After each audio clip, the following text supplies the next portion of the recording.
উপদেষ্টারা কিভাবে নিয়োগ হবেন। আপনি জানেন যে যেটা নিয়ে বিএনপির সাথে আমাদের কিছুটা ঐকমত্য হয়েছে, কিন্তু শেষ অংশে গিয়ে সেখানে দ্বিমত হয়েছে। অর্থাৎ যখন অনেকগুলো স্তর পার হওয়ার পরে এটা হবে না, প্রথমটা বলা হয়েছে যে আহ, একটা বাছাই কমিটি বা সরকারি দল বিরোধী দলের পক্ষ থেকে নাম প্রস্তাব করা হবে, সেই নামের মধ্য থেকে তারা যাতে বিচার বিভাগের কেউ না হন, তারা যাতে গ্রহণযোগ্য ব্যক্তি হন, এই ধরনের নানা ক্রাইটেরিয়ার কথা বলা হয়েছে। অর্থাৎ তত্ত্বাবধায়ক সরকার প্রধান এমন একজনকে করার প্রসেসটাকে আমরা গুরুত্ব দিয়েছি যিনি সরকারি দল বিরোধী দল বা অন্যান্য সকল রাজনৈতিক দল জনমানুষের কাছে গ্রহণযোগ্য হবেন। তো একটা পর্যায়ে গিয়ে বলা হয়েছে যে এই এই প্রসেস যদি ফেল করে, ওই প্রসেস যদি ফেল করে, লাস্টে গিয়ে একটা অপশন রাখা হয়েছে যে সংসদ ঠিক করবে যে কে তত্ত্বাবধায়ক সরকারের প্রধান হবেন। সেই জায়গা থেকে র্যাঙ্কস এন্ড চয়েস বা নানা রকমের টার্মগুলো নিয়ে কিন্তু অনেক বিতর্ক হয়েছে। বিএনপি এটা রাখার পক্ষে ছিল যে পার্লামেন্ট এটা করবে। আমাদের একটা আশঙ্কা যে পার্লামেন্ট যদি করে তাহলে সবসময় এটা দেখা যাবে যে যারা ক্ষমতায় থাকবে, যেই থাকুক, যারা ক্ষমতায় থাকবে তত্ত্বাবধায়ক সরকার প্রধান তাদের ঐচ্ছিক বা তাদের পছন্দসই ব্যক্তি হবেন। সেজন্য আমরা এই অংশটা বা এই অপশনটা আমরা রাখতে চাচ্ছিলাম না। এবং আমাদের প্রস্তাব ছিল যদি এটা কোনো কারণে মানে ফোর্থ বা ফিফথ স্টেজে গিয়ে এটা ফেল করে, না হয়, তাহলে আমাদের সংবিধানে বা আমাদের এই পঞ্চম সংশোধনীতে যেভাবে আছে সেভাবে সেটা কার্যকর হবে। তো এইটা নিয়ে তো বিএনপি নোট অফ ডিসেন্ট দিয়েছে। আমরা যেহেতু জুলাই সনদের মধ্যে এই অংশটাকে এমফেসাইজ দিয়েছি, গুরুত্ব দিয়েছি, সুতরাং আমরা এটার উপরেই আমাদের মানে অবস্থান অত্যন্ত স্পষ্ট থাকবে, স্থির থাকবে। আমরা চাইবো তত্ত্বাবধায়ক সরকার ব্যবস্থা যাতে সেভাবে হয় পঞ্চম সংশোধনীর আলোকে, বা যেটা পঞ্চদশ। আমাদের এখন সংবিধানে আছে, সরি, পঞ্চদশ সংশোধনীর আলোকে বা এখন যে সংবিধানে যেভাবে আছে, এটা যদি সেভাবে থাকে তাহলে কিন্তু সরকারের পক্ষ থেকে বিতর্কিত হওয়ার যেটা ও, আপনার আপনার জানা আছে, যেটা আগে হয়েছে সেরকম একটা বিতর্কিত প্রসেস হওয়ার বা যে কোনো একজনকে চয়েস করার ব্যাপারটা নিয়ে বিতর্ক হতে পারে। এটা আমাদের জন্য ভালো হবে না। মঞ্জু ভাই, আমি দুই তিনটা বিষয় আপনার একটু দৃষ্টি আকর্ষণ করতে চাই। কারণ তত্ত্বাবধায়ক সরকার ব্যবস্থা নিয়ে যে এই আলোচনা বা যে তরজাটা, এটা তো আজকে নতুন না। এটা 96 সাল থেকেই যখন একটা ফরমেশন হবে সেটাতে শুরু হয়েছে। আবার এই তত্ত্বাবধায়ক সরকার ব্যবস্থা বাতিল দিয়ে যখন আদালতে শুনানি হয়েছে, 10 জন এমিকাস কিউরি এবং সরকার পক্ষের অ্যাটর্নি জেনারেল তাদেরকে শোনা না শোনার সেগুলির অভিজ্ঞতা আমাদের সবারই কম বেশি হয়েছে। আমি এটার মধ্যে এটা বলতে চাই, যদি তত্ত্বাবধায়ক সরকার ব্যবস্থাটা এরকম হয় যে সবার কাছে গ্রহণযোগ্য একজন ব্যক্তিকে এটা নির্বাচিত করা হবে, যেটা প্রথম পয়েন্ট জুলাই সনদ সংস্কারে, মানে সংবিধান সংস্কারে যেটা করা হয়েছিল, আসলে কি আমাদের সবার কাছে গ্রহণযোগ্য কোনো একটা লোক আছে আমাদের? এবং সেই ক্ষেত্রে তো সেটা আরও বেশি ম্যানিপুলেট করা সম্ভব হবে। এবং আপনি যেটা বললেন সেটার সাথে আমি শতকরা 100% একমত। যদি এটা পার্লামেন্টের কাছে আপনি ঠিক করে দেন, সর্বশেষ সংখ্যাগরিষ্ঠ সংসদ সদস্যের পার্লামেন্টই ঠিক করে নিবে যে এটা অমুক তত্ত্বাবধায়ক সরকারের প্রধান হবেন। তো সেই ক্ষেত্রে যার দায়িত্বে বাংলাদেশের বিচার বিভাগ ছিল, সেই অবসরপ্রাপ্ত প্রধান বিচারপতির কাছে দেওয়াই এটা ন্যায্য কিনা, মানে সবচেয়ে ভালো সলিউশন কিনা, আপনার কাছে কি মনে, আপনারা এইটা আলোচনা করছিলেন কিনা? আমি কেন এই কথাটা বলতেছি, যেমন ধরা যাক এটা যদি চেয়ার না হইয়া গ্রহণযোগ্য একজন ব্যক্তি, আপনি জানেন যে যখন 2014 সালে এরকম একটা ডেডলকের মতো সৃষ্টি হয়েছিল 2013-র শেষ দিকে, 2014 সময়ে, সেই সময় ব্যারিস্টার রফিকুল ইসলাম নিজে ভলান্টিয়ার করছিলেন। ব্যারিস্টার রফিকুল ইসলাম বলছিলেন যে আমি যেহেতু বেগম জিয়া এবং শেখ হাসিনা দুজনেরই উকিল, তো ওনারা যদি বলেন তাহলে আমি এটা করতে পারি। শেখ হাসিনা তখন বলছিলেন উনি কার খালুরে, আপনি মনে থাকবেন যে মানে কে কার খালুরে এটা বলছিলেন। তো কে এরকম আছেন যিনি আসলে এটা হইতে চাবেন? তো সেই ক্ষেত্রে এইটাই সবচেয়ে মন্দের ভালো কিনা, যে সর্বশেষ অবসরপ্রাপ্ত প্রধান বিচারপতি হবেন হচ্ছে তত্ত্বাবধায়ক সরকার ব্যবস্থার প্রধান? না, এবারে কিন্তু এটা নিয়ে সিরিয়াস কথাবার্তা হয়েছে, কারণ আমরা চেয়েছি বিচার বিভাগ এখানের মাধ্যমে ম্যানিপুলেটেড হয়েছে, ক্ষতিগ্রস্ত হয়েছে। আপনার মনে থাকার কথা যে প্রথম তত্ত্বাবধায়ক সরকার আলোকে যেটা হয়েছিল, অর্থাৎ বিচারপতি শাহাবুদ্দিন আহমেদ যখন দায়িত্ব নেন, উনি কিন্তু এরশাদ সরকারের সময়কার প্রধান বিচারপতি, কিন্তু ওনাকে নিয়ে কোনো বিতর্ক হয় নাই, কারণ তখনও বিচার বিভাগ এত বিতর্কিত হয় নাই। কিন্তু বিএনপি যে সময়টা, অর্থাৎ সম্ভবত এটা 2006 সালের আমি দিকে। একটু, মঞ্জু ভাই, একটু টেকনিক্যাল জিনিস বলি। শাহাবুদ্দিন সাহেব আসলে তত্ত্বাবধায়ক সরকার ব্যবস্থার প্রধান ছিলেন না।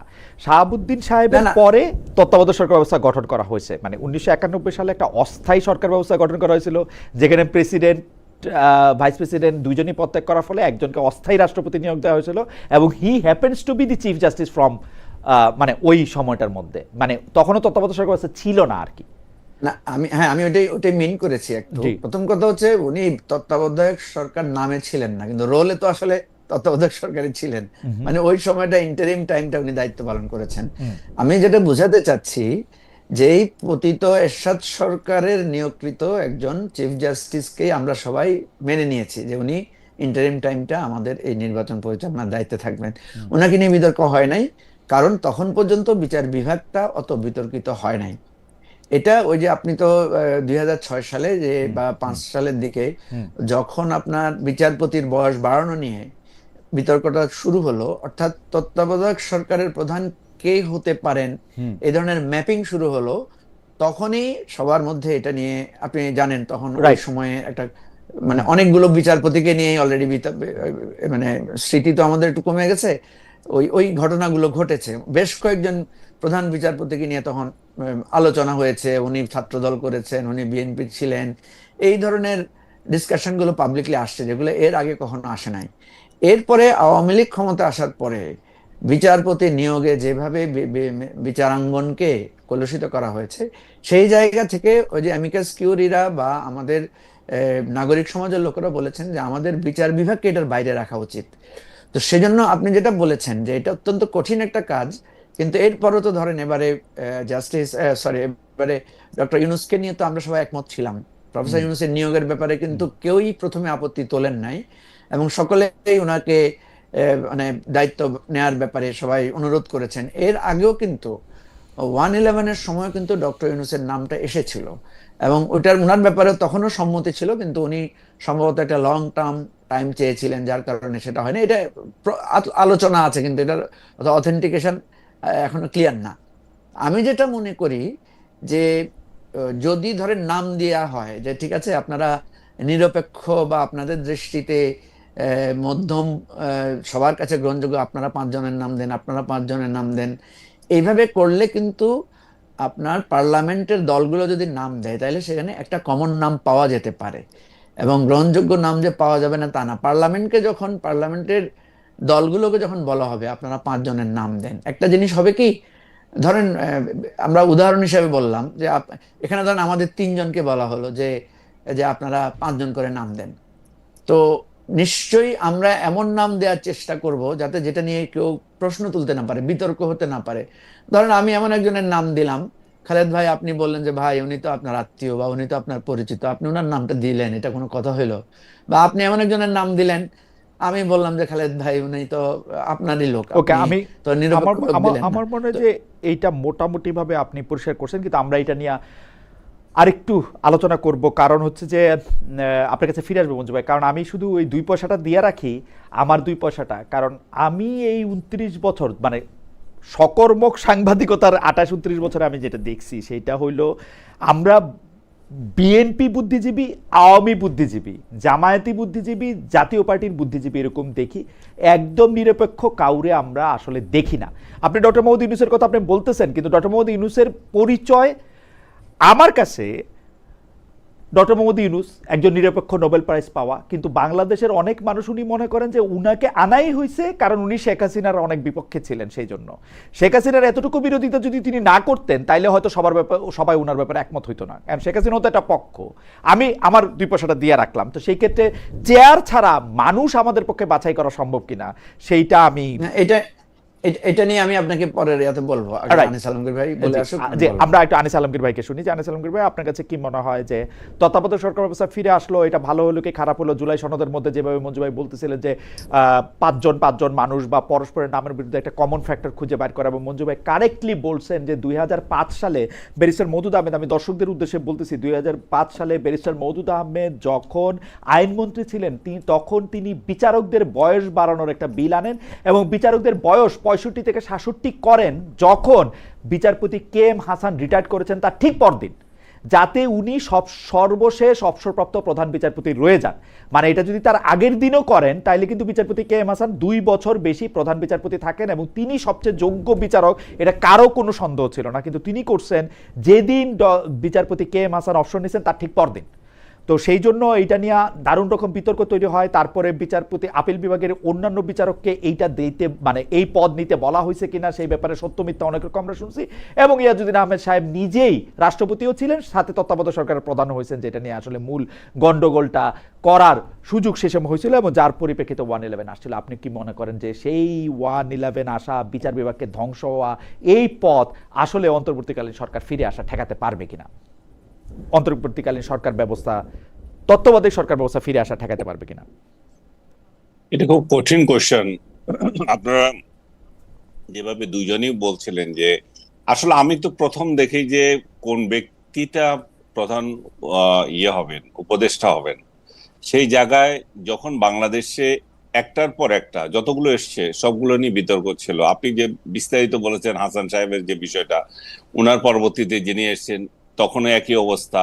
তাকে বিরোধী দল যারা যারা সরকারে তখন ছিল, বিএনপি ওইভাবে ভালোভাবে নেয় নাই। মানে দেখা গিয়েছে যে যারা ইনকামবেন্ট ইয়েতে থাকে, যারা এক্সিস্টিং থাকে সরকারে, তাদের সঙ্গে তত্ত্বাবধায়ক সরকার বিমাতা সুলভ একটা আচরণ করে। এটা সবগুলোর সঙ্গে দেখা গেছে। এতে করে ইলেকশনের পরে সেই নির্বাচনটা গ্রহণযোগ্য হয় না। ওই ব্যক্তিগুলোর সম্পর্কে কথা ওঠে। এত এত প্রক্রিয়ার মধ্য দিয়ে 2011 সম্ভবত আওয়ামী লীগ এটা বাতিল করেছিল।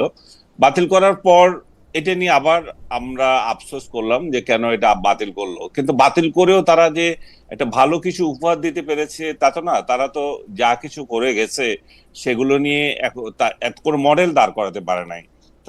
তারা যে মডেল দাঁড় করিয়েছিল যে মানে রাতের ভোট, তারপর একদলীয় ভোট, এই সবগুলো নিয়ে বিতর্ক প্রেক্ষিতে আবার আমরা এখন পেছনে ফিরে যাচ্ছি। পেছনে ফিরে যেতে হলে প্রধান যে সমস্যা হবে সেই সমস্যা হচ্ছে যে এই দেশে নিরপেক্ষ লোক পাওয়া। খালেদা জিয়া খুব ভালো করে বলেছিলেন যে শিশু ছাড়া নিরপেক্ষ লোক নাই। এটা প্রধান উপদেষ্টা কি হবেন তার উপর যেমন একটা নির্ভর করছে, তার তার সভাসদ যারা থাকবে তারা কে নিরপেক্ষ। বাংলাদেশে আজকে কোনো নিরপেক্ষ লোক আছে, নিরপেক্ষ অবস্থান আছে? আপনি যে কোনো ব্যক্তিকে বলে নিরপেক্ষ অবস্থান থেকে কথা বলতে গেলে তাকে আবার ট্যাগ দিয়ে অন্য একটা দিয়ে দেওয়া হচ্ছে। এখন ঘৃণার সংস্কৃতিটা এমন ভাবে বিস্তার হয়েছে, তাতে করে তো কেউ নিরপেক্ষ অবস্থানে নিরপেক্ষ এই শব্দটাই উচ্চারণ করতে পারছে না। আপনি যদি এখন নিরপেক্ষ হন তাহলে বোধহয় আপনি হাসিনার লোক। আপনি যদি নিরপেক্ষ হন তাহলে আপনি আমারে সাপোর্ট করছেন না, কেমন নিরপেক্ষ লোক আপনি? আপনি আপনি যদি নিরপেক্ষ হন তাহলে তো ইউনূসের অপশাসনকে আপনার সাপোর্ট করতে হবে। আপনি যদি নিরপেক্ষ হন তাহলে বর্তমান সরকার যে চালাচ্ছে না, কিন্তু আনিস ভাই, সমর্থন করতে হবে। আনিস ভাই, নিরপেক্ষতার মধ্যে তো একটা কনসিস্টেন্সি লাগবে। আপনি যদি এখন যে অপশাসনের কথা বলে আপনি তার বিরোধিতা করতেছেন, সিমিলার অপশাসনের সময় আপনি আগে পরে বিরোধিতা করছেন কিনা সেটাও তো একটা দেখার জিনিস, তাই না? অবশ্যই সেই ট্র্যাক দেখতে হবে। সেটাও দেখেন যে এই লোক এর আগের আমলে শেখ হাসিনার কোনো সমালোচনা করেছে কিনা। তো যদি দেখে যে না শেখ হাসিনার সমালোচনা করে নাই, শুধুমাত্র ইউনূসের করছে, তাহলে আপনি বলতে পারেন।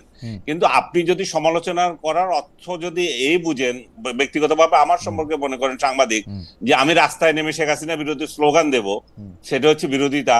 এবং আমার লেখালেখি কোনো বিরোধিতা না, আমার বলার কোনো বিরোধিতা না। এবং আপনার জন্যই শুধু স্বৈর শাসন ছিল, আপনার জন্যই শুধু শেখ হাসিনা একটা আতঙ্ক ছিল, আমার জন্য ছিল না।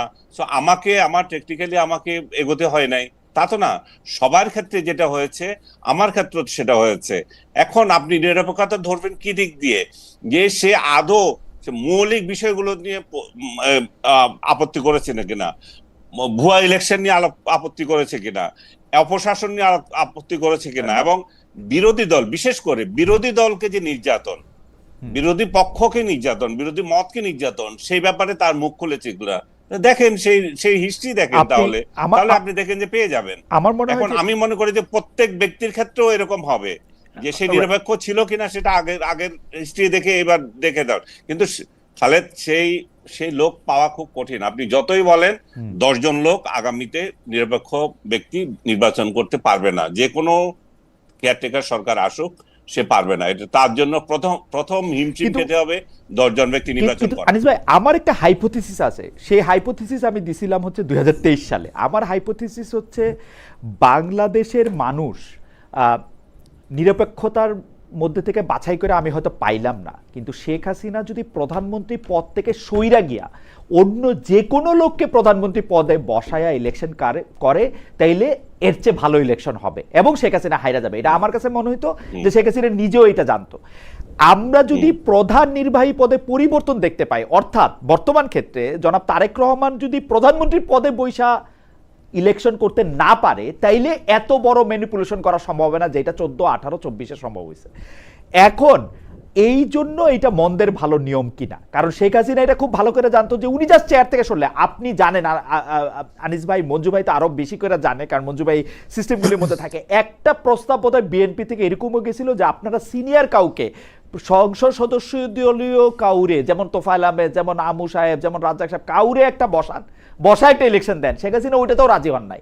প্রেসিডেন্টে দিয়ে ইলেকশন দেন, সেইটাতেও রাজি হন নাই। তো সেই ক্ষেত্রে চেয়ারটা পরিবর্তন হওয়াও অনেক গুরুত্বপূর্ণ ব্যাপার কিনা আনিস ভাই, আপনি কি মনে করেন? যে না, আমি আপনার সাথে একমত এই ব্যাপারে। এবং শেখ হাসিনা যে ফর্মুলা দিয়েছিলেন, উনি থাকবেন আর মন্ত্রিসভায় বিরোধী দল থেকে আনবেন, রাইট, এটারও কোনো পরীক্ষা হয় না। এটাও যদি পরীক্ষা হতো তাহলে আমরা দেখতে পেতাম যে বাংলাদেশে একটা সিস্টেম কাজ করে। বাংলাদেশে এখন এমন এক অবস্থার মধ্যে আছে, আমরা কোন সিস্টেমটা যে কাজ করবে সেটা নিয়ে বিশ্ব ধূম্রজাল সৃষ্টি হয়েছে। এখন যেহেতু নাই, তাহলে আমরা সহ্য করতে হবে, অপেক্ষা করতে হবে। এবং এখন যেহেতু কোনো বিরোধী দল নাই যে এটা বিরোধিতা করবে, তো যে সিস্টেম আছে সেই সিস্টেমই তো থাকবে, কারণ এটা আদালতও রায় দিয়েছে। আপনার আরেকটু সাহায্য চাই। আপনার ধন্যবাদ, আপনি এই কথাটা মনে করাই দিয়েছেন যে শেখ হাসিনা বলছেন যে উনি সরকার প্রধান থাকেন, অন্য বিরোধী দল থেকে স্বরাষ্ট্রমন্ত্রী টন্ত্রী অনেক কিছুই উনি এটা বলছেন। কিন্তু সেইটার পাল্টা হিসাবে আমি বলতে চাই যে ওই অন্তর্বর্তীকালীন সরকারের সময় বা তত্ত্বাবধায়ক সরকারের সময় শেখ হাসিনা প্রধান নির্বাহী না থাইকা এটা তো অন্য সংসদ সদস্য, যেমন খালেদা জিয়াও প্রধানমন্ত্রী থাকতে পারতেন, স্বরাষ্ট্রমন্ত্রী থাকতো আওয়ামী লীগ থেকে, তাইলে এইটা একটা সিস্টেম হতো। কিন্তু আমি মনে করি চেয়ার, দ্য মেইন চেয়ার, উনি শেখ হাসিনা প্রধানমন্ত্রী থাকলে কিছুই পাল্টাইতো না।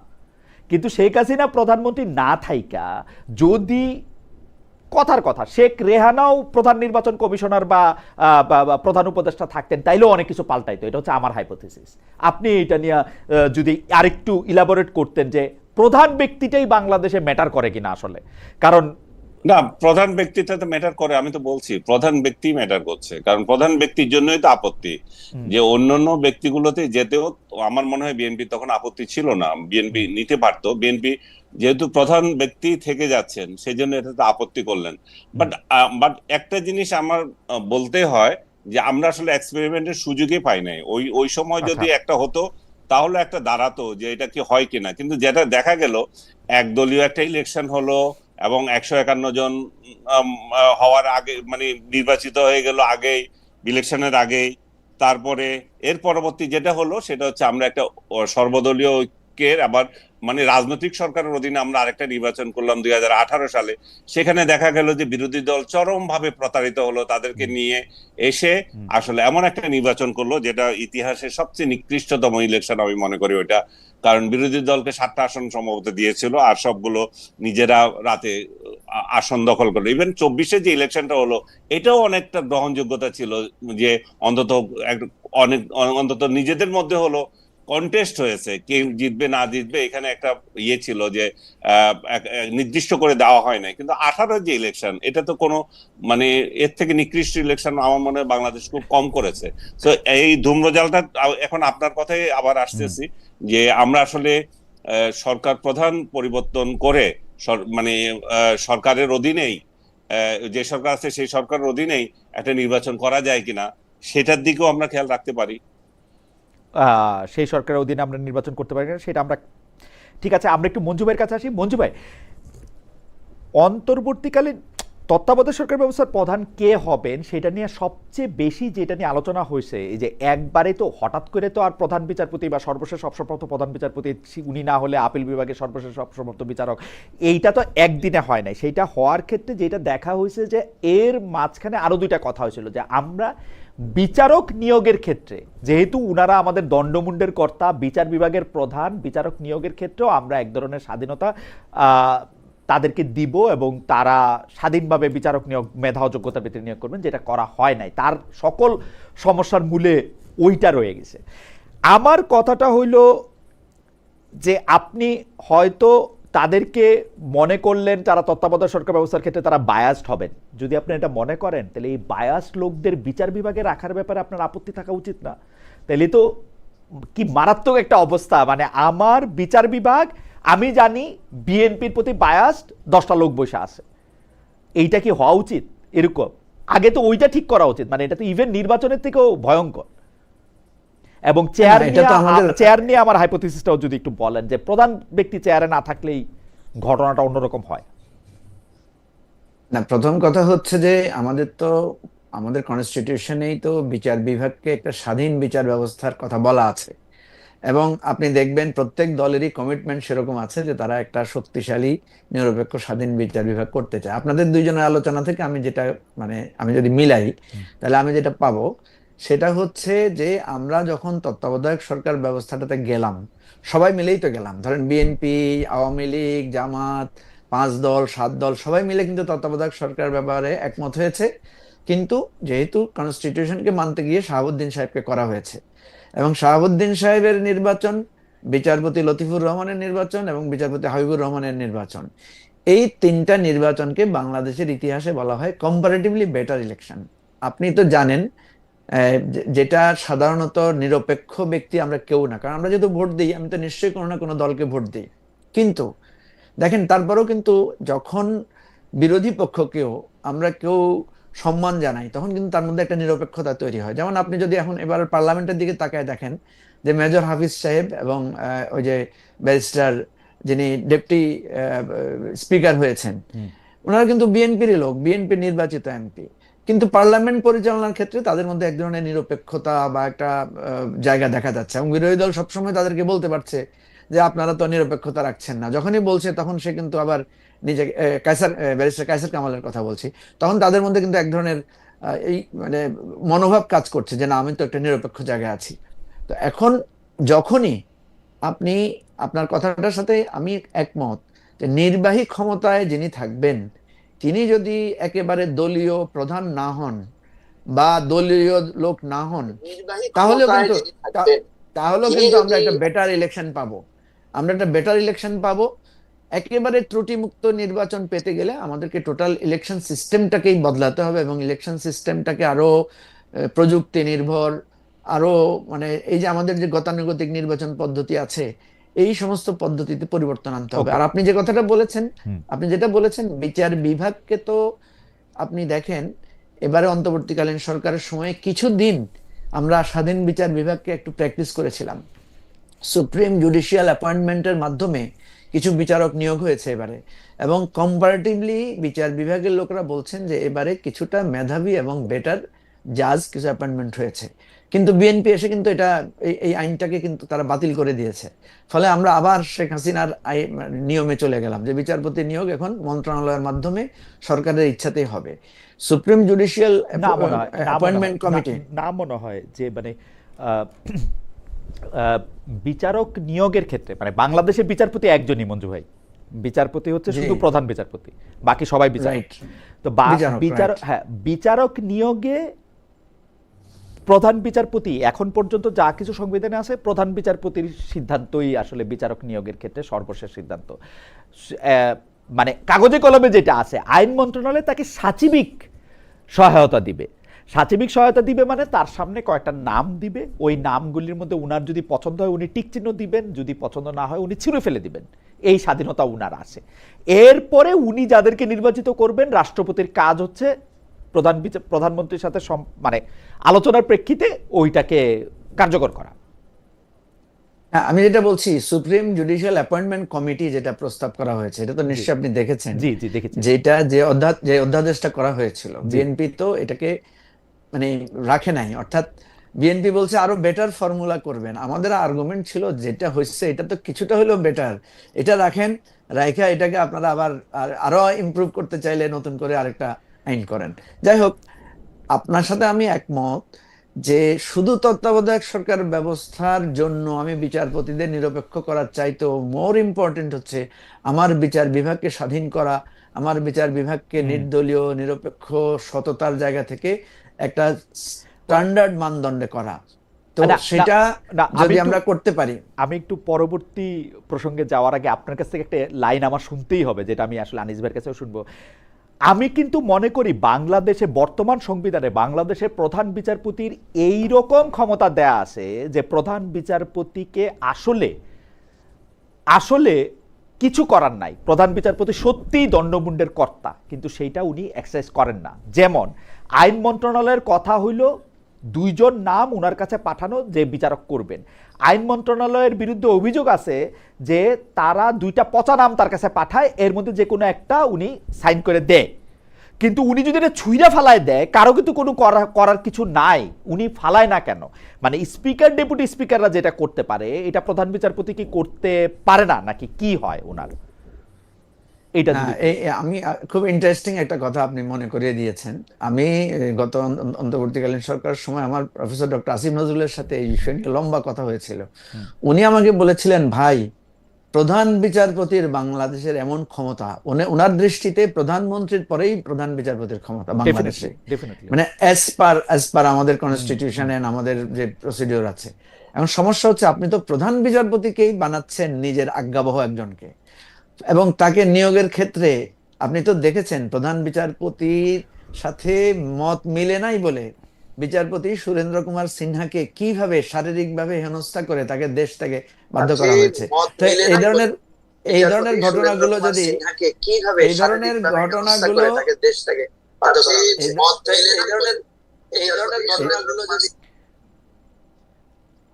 হ্যাঁ। আচ্ছা, কোনো একটা ঝামেলা হয়েছে না মনে না, হয়। ইউটিউবে আমি হয়তো যেটা- আনিস ভাই ইউটিউবে শুনতেছিলেন ওইটার সরি, হ্যাঁ। ওইটার জায়গা থেকে। না, আমি এটা নিয়েও 2 কথা বলবো। আমরা যেহেতু আগাবো প্রসঙ্গে, তাহলে আমি আমার আপনার আরেকটা সাথে কথা একমত। আছে এইখানে। আমি আপনার সাথে আমার একমত আরেকটা শুধু। জিনিস যোগ করেন। জি, আপনি মঞ্জু ভাই আপনি শেষ করেন। জি, আপনি শেষ করলে আমি একটু বলি। আমার আরেকটা কথা যোগ করার বিষয় আছে, সেটা যেটা আনিস ভাই একটু করে বলেছেন, যে এবারে ডক্টর ইউনূসকে নিয়ে যে বিতর্কগুলো হয়েছে এবং অন্যান্য উপদেষ্টাদেরকে নিয়ে যে বিতর্কগুলো হয়েছে, ভবিষ্যতে কিন্তু আসলেই ভালো এবং সাহসী লোকদেরকে মানে তত্ত্বাবধায়ক সরকারের জন্য পাওয়া খুব কঠিন হবে। কারণ আপনি দেখেছেন অতীতেও প্রত্যেকটা নির্বাচনে যারা হেরে যায় তারা কিন্তু ব্লেম করে। হ্যাঁ, আরেকটা কথা আমি আপনার স্মরণ করিয়ে দিই। খালেদ ভাইয়ের দিন আপনি বলেছিলেন যে আপনার একটা পদের প্রতি আকর্ষণ আছে বাংলাদেশে, সেটা হচ্ছে চিফ ইলেকশন কমিশন। Right.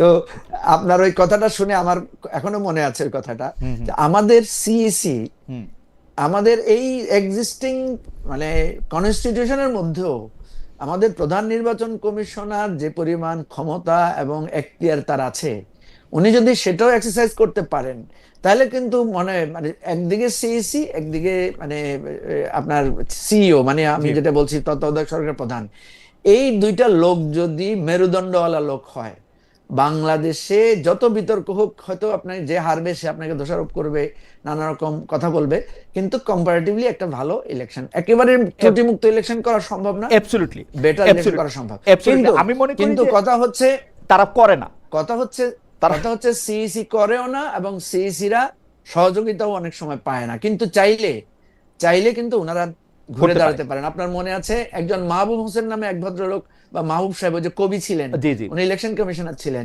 উনি কিন্তু আওয়ামী লীগ আমলেও কিন্তু উনি একেবারে মানে প্রতিবাদ, ওনার অবস্থানটা উনি জানিয়েছিলেন, ফলে কিন্তু পিপল কিছুটা মানে জানতে পেরেছিল যে কি Okay. আমার মনে হয় যে সমস্যাগুলো হচ্ছে। আমার মনে হয় যে আমরা নাও- আমার মনে হয় যে আমরা পরবর্তী প্রসঙ্গে যাই। আনিস ভাই, আপনি যদি কোনো কিছু এখানে যুক্ত করেন তাহলে আমি যে প্রশ্ন এখন আপনাকে করবো এটা আপনার কাছ থেকে শুনে আমরা মঞ্জু ভাইয়ের কাছ থেকে পরে এটা প্রতিক্রিয়া শুনতে চাইবো। আপনি কি কোনো কিছু যুক্ত করতে না, চান? আমি আর বিশেষ কিছু যোগ করতে চাই না, কারণ এটা এখনো আদালত রায় দিল, কিভাবে বাস্তবায়ন হবে সবগুলো তো আমার মনে হয় এখনো না, মানে Okay. এখনো আমি ধূম্রজালের মধ্যে আছি। ওকে, আমি আপনাকে প্রশ্নটা করি যে এই 2 বছরে আমরা কাগজ কলমে একটা মার্কিন বাণিজ্য চুক্তি পেয়েছি। যারা জুলাইকে সমর্থন করছেন, দায়িত্বশীল ব্যক্তিদের, মানে জুলাই নিজেদেরকে যারা জুলাই যোদ্ধা বলতেছেন বা জুলাইয়ের আন্দোলনের মুখ্য ভূমিকা ছিলেন, তাদের মধ্যেই দায়িত্বশীল ব্যক্তিদের মধ্যে কেউ কেউ বলছেন যে ডিপ স্টেট ক্ষমতায় রাখতে চেয়েছিল 5 বছর। কেউ বলছেন যে 5 আগস্ট পর প্রতি বিপ্লব হয়ে আমেরিকার কাছে প্রকৃত ক্ষমতা চলে গেছে। সর্বশেষে আমরা দেখেছি যে সানজিদা তুলি যিনি আসলে গুম হওয়া ভাইয়ের সন্ধান দাবিতে আন্দোলন করেছিলেন, সেই সানজিদা ইসলাম তুলি বাংলাদেশ আওয়ামী লীগ পতনের ক্ষেত্রে জুলাই আন্দোলনের পেছনে মার্কিন যুক্তরাষ্ট্রের যে রাষ্ট্রদূত ছিলেন পিটার হাসকে রিয়েল হিরো বলছেন।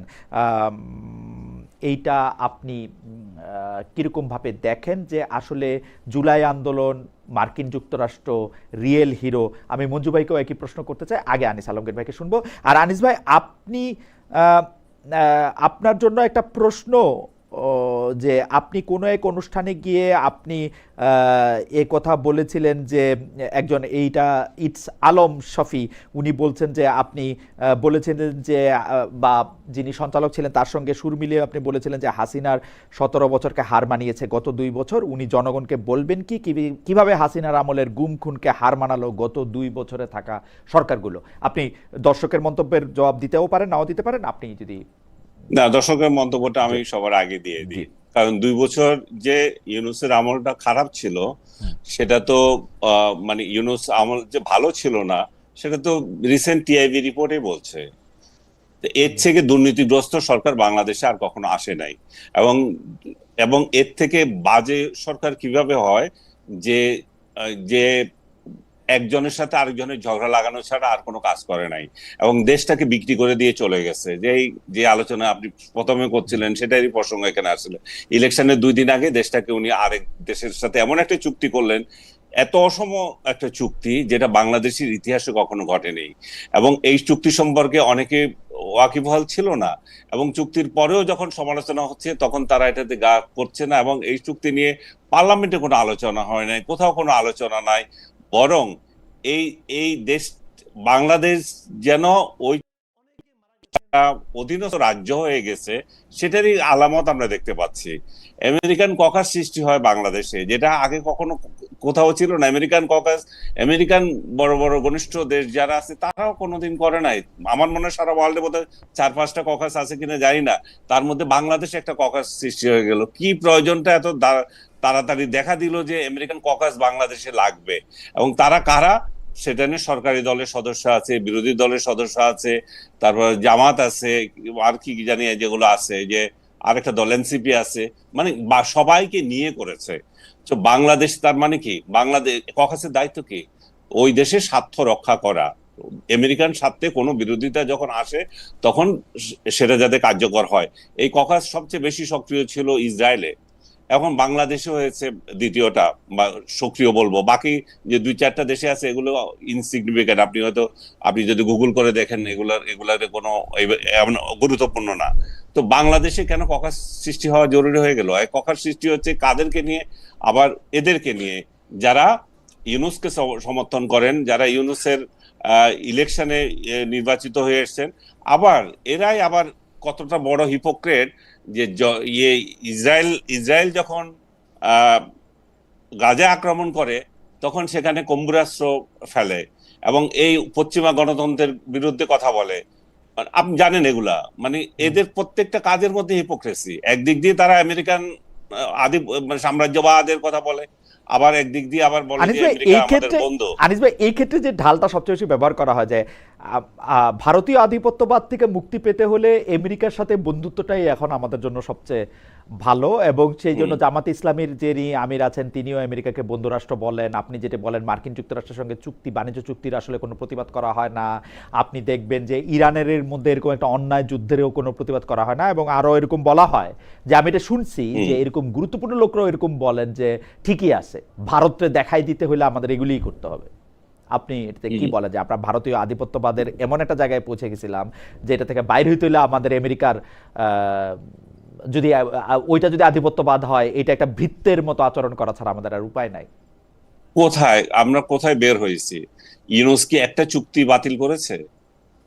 ভারতীয় আধিপত্যবাদ থেকে বের হওয়ার জন্য যে যে কাজগুলো করার, সেগুলোকে আমরা বাতিল করেছি কোনোটা? আমরা কি তাদেরকে কোনো সুবিধার থেকে বঞ্চিত করেছি?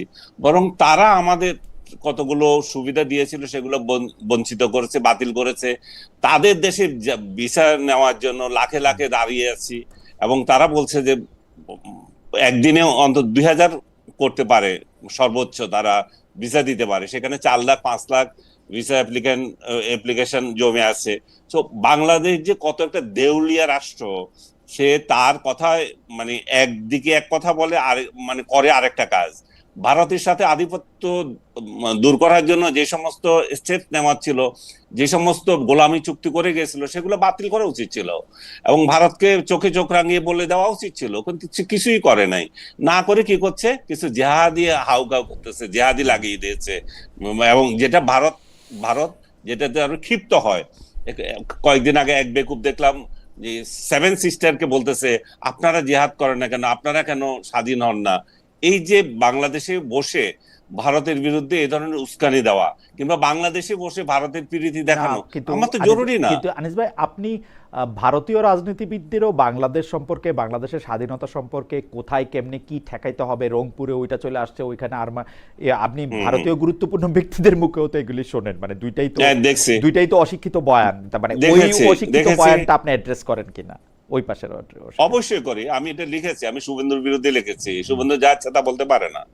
শুভেন্দু তার এবং অমিত শাহ এবং নরেন্দ্র মোদীর বিরুদ্ধে কমপক্ষে আমার 10টা আর্টিকেল আছে যখন শেখ হাসিনার আমল।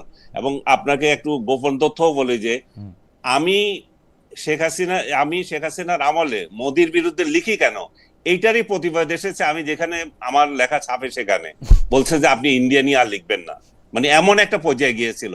আমি কেন লিখেছি কারণ হচ্ছে যে প্রথমত হচ্ছে বাংলাদেশের সাথে রিলেশন না, ওইখানে যে মুসলমানদের নির্যাতন হচ্ছে, ওইখানে যে ভিন্ন মতকে দমন করা হচ্ছে, সেগুলোর প্রতিক্রিয়া বাংলাদেশে আসবে। ওইখানে যদি সংখ্যালঘু নির্যাতন হয়, বাংলাদেশে তার প্রতিক্রিয়া হয়। সো এবং এই রিলেশন গুলো তাতে কি হয়, বাংলাদেশ একটা সাম্প্রদায়িক রাষ্ট্র হিসেবে প্রতিষ্ঠিত হয় এবং সেটাই হয়েছে। ওই আমলে ওইখানে যত মুসলমান নির্যাতিত হয়েছে তার প্রতিক্রিয়া এখানে হয়েছে, এখানেও সংখ্যালঘুদের উপর নির্যাতন গিয়েছে। তো তাতে করে কে লাভবান হয়েছে? সংখ্যালঘুরা নির্যাতিত হয়েছে দুই দেশের যারা এই রাজনীতি করে, ধর্মভিত্তিক রাজনীতি করে লাভবান হয়েছে। সেখানে বিজেপি লাভবান হয়েছে, এখানে জামাত এবং তার গোষ্ঠী লাভবান হয়েছে। এই কালচারই তো চলছিল। ওকে, আমি একটু মঞ্জুবের কাছে জানতে চাই যে মঞ্জু ভাই, এখানে আনিস ভাই যে প্রশ্নটা তুললেন যে ভারতীয় আধিপত্যবাদ থেকে আমরা মুক্তি চাই, কিন্তু ভারতীয় আধিপত্যবাদ কোন কোন প্র্যাকটিক্যাল চুক্তি করে সেটা বজায় রাখা হয়েছিল, সেই চুক্তিগুলি আমরা সামনেও দেখি নাই, সেই চুক্তিগুলি বাতিলও দেখে নেই। আপনি জানেন যে আমি ক্রমাগতভাবে এই প্রশ্ন করে যাচ্ছি যে শেখ হাসিনা গেল, ভারতীয় আধিপত্যবাদ শেষ হলো, আপনারা চুক্তিগুলি সামনে আনেন, সেগুলি বাতিল করেন, তার কোনোটাই কিন্তু আমরা অন্তর্বর্তীকালীন সরকারের সময় দেখি না, এখনও দেখি না। কিন্তু মানে আগে ছিল ভারতীয় আধিপত্যবাদ, এখন এটার সাথে যুক্ত হয়েছে হচ্ছে মার্কিন যুক্তরাষ্ট্রের প্রতি ভৃত্যবাদ। এই ভৃত্যবাদ বা চাকরবাদ, এই চাকরবাদটা নিয়ে আপনি আসলে এটা কিভাবে দেখেন? যেটা অনেকে বলে থাকেন, আমিও কিছুটা কিন্তু বলি, বাণিজ্য চুক্তিটা দেখেও আমার কাছে মনে হয়েছে ককাস, আমেরিকান ককাস। আমার এক বন্ধু যিনি সরকারের গুরুত্বপূর্ণ ব্যক্তি, তাকে জিজ্ঞেস করছিলাম যে ভাই ককাস ব্যাপারটা কি, উনি বলছে ভাই আরে এইটার এত গুরুত্ব দিও না, আমরা যারা চাটা খাইতে যাই তারা হচ্ছে ওখানে যাইটাই। আমি জানি না যে এই চাটা খাওয়ার জন্য একটা ককাস লাগে কিনা। আর এই ককাস আপনি এটা আসলে কিভাবে দেখেন, মানে কেন বাণিজ্য চুক্তি, কেন ভারতীয় আধিপত্যবাদ থেকে মুক্তি পাওয়ার জন্য মার্কিন যুক্তরাষ্ট্রের এইটা কি, এইটা আপনি যদি একটু বলেন। আর আমি একটু দর্শকদের কথা একটু শোনাই। দর্শক, উনি মানে উনার নামটা আমি পড়তে পারলাম কিনা ঠিক মতো আমি জানি না, উনার নাম রাজু আহমেদ ভাই আহমেদ। উনি বলছেন 3টা আগাছা হাসিনার বৈধতা উৎপাদন করতেছে এখানে। Thank you. আমি মঞ্জু ভাই আপনার কাছে একটু শুনতে চাই যে ভারতীয় আধিপত্যবাদ এবং মার্কিন যুক্তরাষ্ট্রের সাথে যে চুক্তি, মনিববাদ, চাকরবাদ আমরা যেভাবে বলি না কেন, সংসদ ভবনে মানে কথা নাই বার্তা নাই, 54 বছর এরকম দেখি নাই, সংসদ ভবনে 4 জুলাই অনুষ্ঠান ইয়া হবে, মানে এত আমাদের মার্কিন যুক্তরাষ্ট্র আমাদের এত এটা হইল। আমাদের রাষ্ট্র যদি, আমাদের অর্থনীতি এবং আমাদের রাজনীতি, আমাদের গণতন্ত্রের ভিত যদি শক্তিশালী না হয়, তাহলে আমাদেরকে একবার ভারত তোষণ, একবার আমেরিকা তোষণ, একবার চায়না তোষণ, এটার মধ্যে ঘুরপাক খেতে হবে। তো এটা হচ্ছে আমাদের ফান্ডামেন্টাল অবস্থা। এইটাকে মাথায় ধরে যদি আলোচনাগুলো করি, তাহলে আমরা জাস্টিফিকেশনে যেতে পারবো। আদার দেন এগুলো হবে জাস্ট একটা মানে আধিপত্যবাদের বিরুদ্ধে যে গলাবাজি ছাড়া আর কিছু না। আপনি দেখেন, আমরা ভারত আমাদেরকে মুক্তিযুদ্ধে সহায়তা করেছে এবং সহায়তার পরপরই আমরা দেখলাম যে এই সহায়তার ভিত্তিতে ভারত আমাদের উপরে প্রভাব বিস্তার করার চেষ্টা করছে নানাভাবে। এবং আওয়ামী লীগ সরকারই তখন প্রথম ভারতের আধিপত্যবাদ মোকাবেলার জন্য নানাভাবে এখান থেকে সেনা প্রত্যাহারের নানা কার্যক্রম শুরু করেছে। এবং 71 সালের পর থেকে এ পর্যন্ত আমাদেরকে আমরা আধিপত্যবাদী মানে সরাসরি আমাদের সার্বভৌমত্ব স্বাধীনতা যে যে একটা রাষ্ট্রের দিক থেকে প্রশ্নবিদ্ধ এবং আঘাতপ্রাপ্ত হয়েছে সেটা কিন্তু ভারত নানাভাবে। সম্প্রতি যেটা হয়েছে মিয়ানমার আমাদের এখানে আপনার রোহিঙ্গাদেরকে ঢুকিয়ে এখানে একটা আলাদা আরেকটা সংকট তৈরি করেছে। আমি আলাদা আলাদা করে কয়েকটা কথা বলি। প্রথম কথা হচ্ছে ভারতের সাথে আমাদের যে চুক্তিগুলো আছে সেই চুক্তিগুলো অবশ্যই পর্যালোচনার দাবি রাখে। আমরা তো অনেক চুক্তি জানি না। এখন দ্বিতীয় কথা হচ্ছে এই চুক্তি যদি এমনই থাকে যে নন ডিসক্লোজার, তাহলে আমরা জানবো কিভাবে? তবে এই যে আমরা সাধারণত আধিপত্যবাদ বিরোধী, চুক্তি বিরোধী বিভিন্ন মঞ্জু ভাই, কথা আমি বলি, মঞ্জু ভাই, আমি এটা 2 পয়সা দেই। আমি আন্তর্জাতিক সম্পর্কের একজন ছাত্র, মানে যদিও মানে আমার পড়তে ভালো লাগে। কোন চুক্তি নাই রাষ্ট্র টু রাষ্ট্র যেটা নন ডিসক্লোজার আছে। চুক্তি হওয়ার আগে নন ডিসক্লোজার আছে, হওয়ার পরে কোনোটা নাই। যদি না আর্মস, আচ্ছা, অন্য ঠিক কোনো আছে। আছে স্পাই, ওরকম কোনো কিছু না হলে কোনো চুক্তি নাই। মানে এই যে এইসব চুক্তি, পানি পানি চুক্তি, নদী বন্টন, কিচ্ছু নাই। থাকা উচিত না আর কি। নাই থাকা নাই উচিত নাই না আর মঞ্জু কি, ভাই, যাই নাই হোক। নাই নাই। এরকম কোনো আচ্ছা, চুক্তি ওকে, থ্যাংক যেটা ইউ। পাবলিকলি পাওয়া যায় ঠিক না। আছে। তা এখন কথা হচ্ছে কিছু কিছু জিনিস আছে আমাদের পলিটিক্যাল রেটরিক আকার আমরা বলি। যে আমরা যখন বলি যে যেমন আমরা এখন বলছি যে ভারত আমেরিকার কাছে আমরা দেশ বিক্রি করে দিয়েছি, যেটা আনিস আলমগীর ভাই বললেন আর কি। তো এখানে আমরা এই এই ধরনের ব্লেমিং এ না গিয়ে আমরা যদি কনটেক্সটে যাই যে কি হয়েছিল আসলে, আমেরিকার সাথে এই ট্রেড এগ্রিমেন্টটা কেন করতে হয়েছিল, এটা তো আমাদের কাছে পরিষ্কার। যে আপনার প্রেসিডেন্ট ট্রাম্প সে হঠাৎ করে বলল যে আমরা বিভিন্ন দেশের সাথে আমাদের যে বাণিজ্যের অসমতা আছে এটা দূর করার জন্য সে ট্যারিফ আরোপ করা শুরু করলো। এটা তো শুধু বাংলাদেশের সাথে না, বিভিন্ন দেশের সাথেই সে করলো। করতে গিয়ে আমাদেরকে 39% না ট্যারিফ দিল আমাদের। মঞ্জু ভাই, আবার একটু কারেকশন করি। যখন আমরা এই চুক্তি করি তখন আমাদের ট্যারিফ ছিল 20%, 20% থেকে 19% হয়েছে। না, না, 38% থেকে আপনি তো 20% আগেই নামছে এই চুক্তি হওয়ার আগে। সেটাই তো আমি বলছি। জি সেটা আপনাকে আমিও কারেকশন দেই। জি সেটা হচ্ছে যখন 39 করা হলো তখনই কিন্তু বাংলাদেশ থেকে যোগাযোগ করা হলো। যোগাযোগ করার প্রেক্ষিতেই তখন আমেরিকানরা বলল আমরা এটা কমে দিচ্ছি, তবে আমাদের সাথে একটা চুক্তিতে আসতে হবে। শুধু বাংলাদেশের সাথে না, অনেক দেশের সাথেই তারা এই শর্তটা দিল। এই তাদের সাথে একটা চুক্তিতে আসবো এই শর্তে কিন্তু এটা 20 করা হলো, এবং চুক্তির পরে এটাকে 19-এ নামানো হলো, 1% কমানো হলো। এটাই হচ্ছে সত্য, এটাই হচ্ছে ফ্যাক্ট। আচ্ছা, এখন কথা হচ্ছে তাহলে তার সাথে যদি আমার বাণিজ্যে অসমতা দূর করতে হয়, সে আমার থেকে পোশাক কিনছে, সে আমার থেকে ধরেন দয়া তো করতেছে না, হিমায়িত না। দয়া তো আমি করতেছে আমি না। আমি কথাটা শেষ করি প্লিজ। আমরা হচ্ছে কি কনটেক্সটে আলোচনা না গিয়ে যদি আবেগ দিয়ে আলোচনা করি তাহলে এখানে কখনোই সঠিক। যেমন ভারতের চুক্তির ব্যাপারেও এই ধরনের কথাই আমরা কিন্তু পড়েছি। এখন আসেন, আমরা তাদের সাথে একটা ট্রেড এগ্রিমেন্টে গেলাম যে আমরা যেহেতু আমাদের একটা গার্মেন্টস গুলো উদ্বিগ্ন হয়ে পড়লো যে আমরা আমাদের মার্কেট হারাবো, আমাদের অবস্থা খারাপ হয়ে যাবে, গার্মেন্টস বন্ধ হয়ে যাবে, সেই ক্ষেত্রে এই আলোচনাগুলো হলো। এখন কথা তো আপনার কথাটা এখানে খুবই গুরুত্বপূর্ণ। এখানে তো আমরা কোনো দয়া করছি না।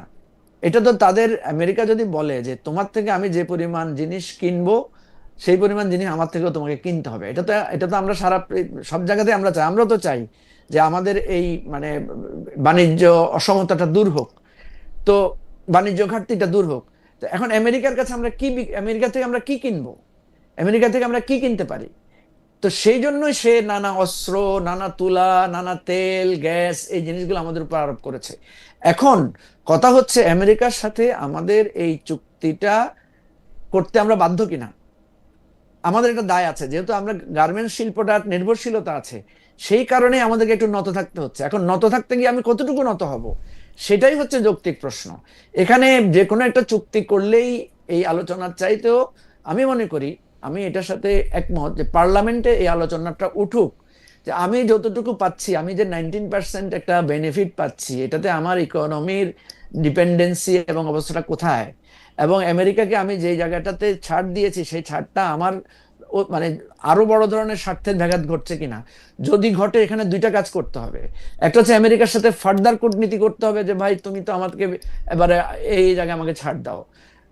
এখানে যেহেতু না মঞ্জু ভাই, চুক্তিটার মধ্যে মঞ্জু ভাই, আমি আপনার সাথে চুক্তির ডিটেলে যাব না, কারণ আমার বিশ্বাস আপনি চুক্তিটা আমার থেকে ভালো করে পড়ছেন, কিন্তু আপনি আসলে মানে আমি চুক্তির আগের থেকে আমি আপনাকে প্রশ্নটা করি।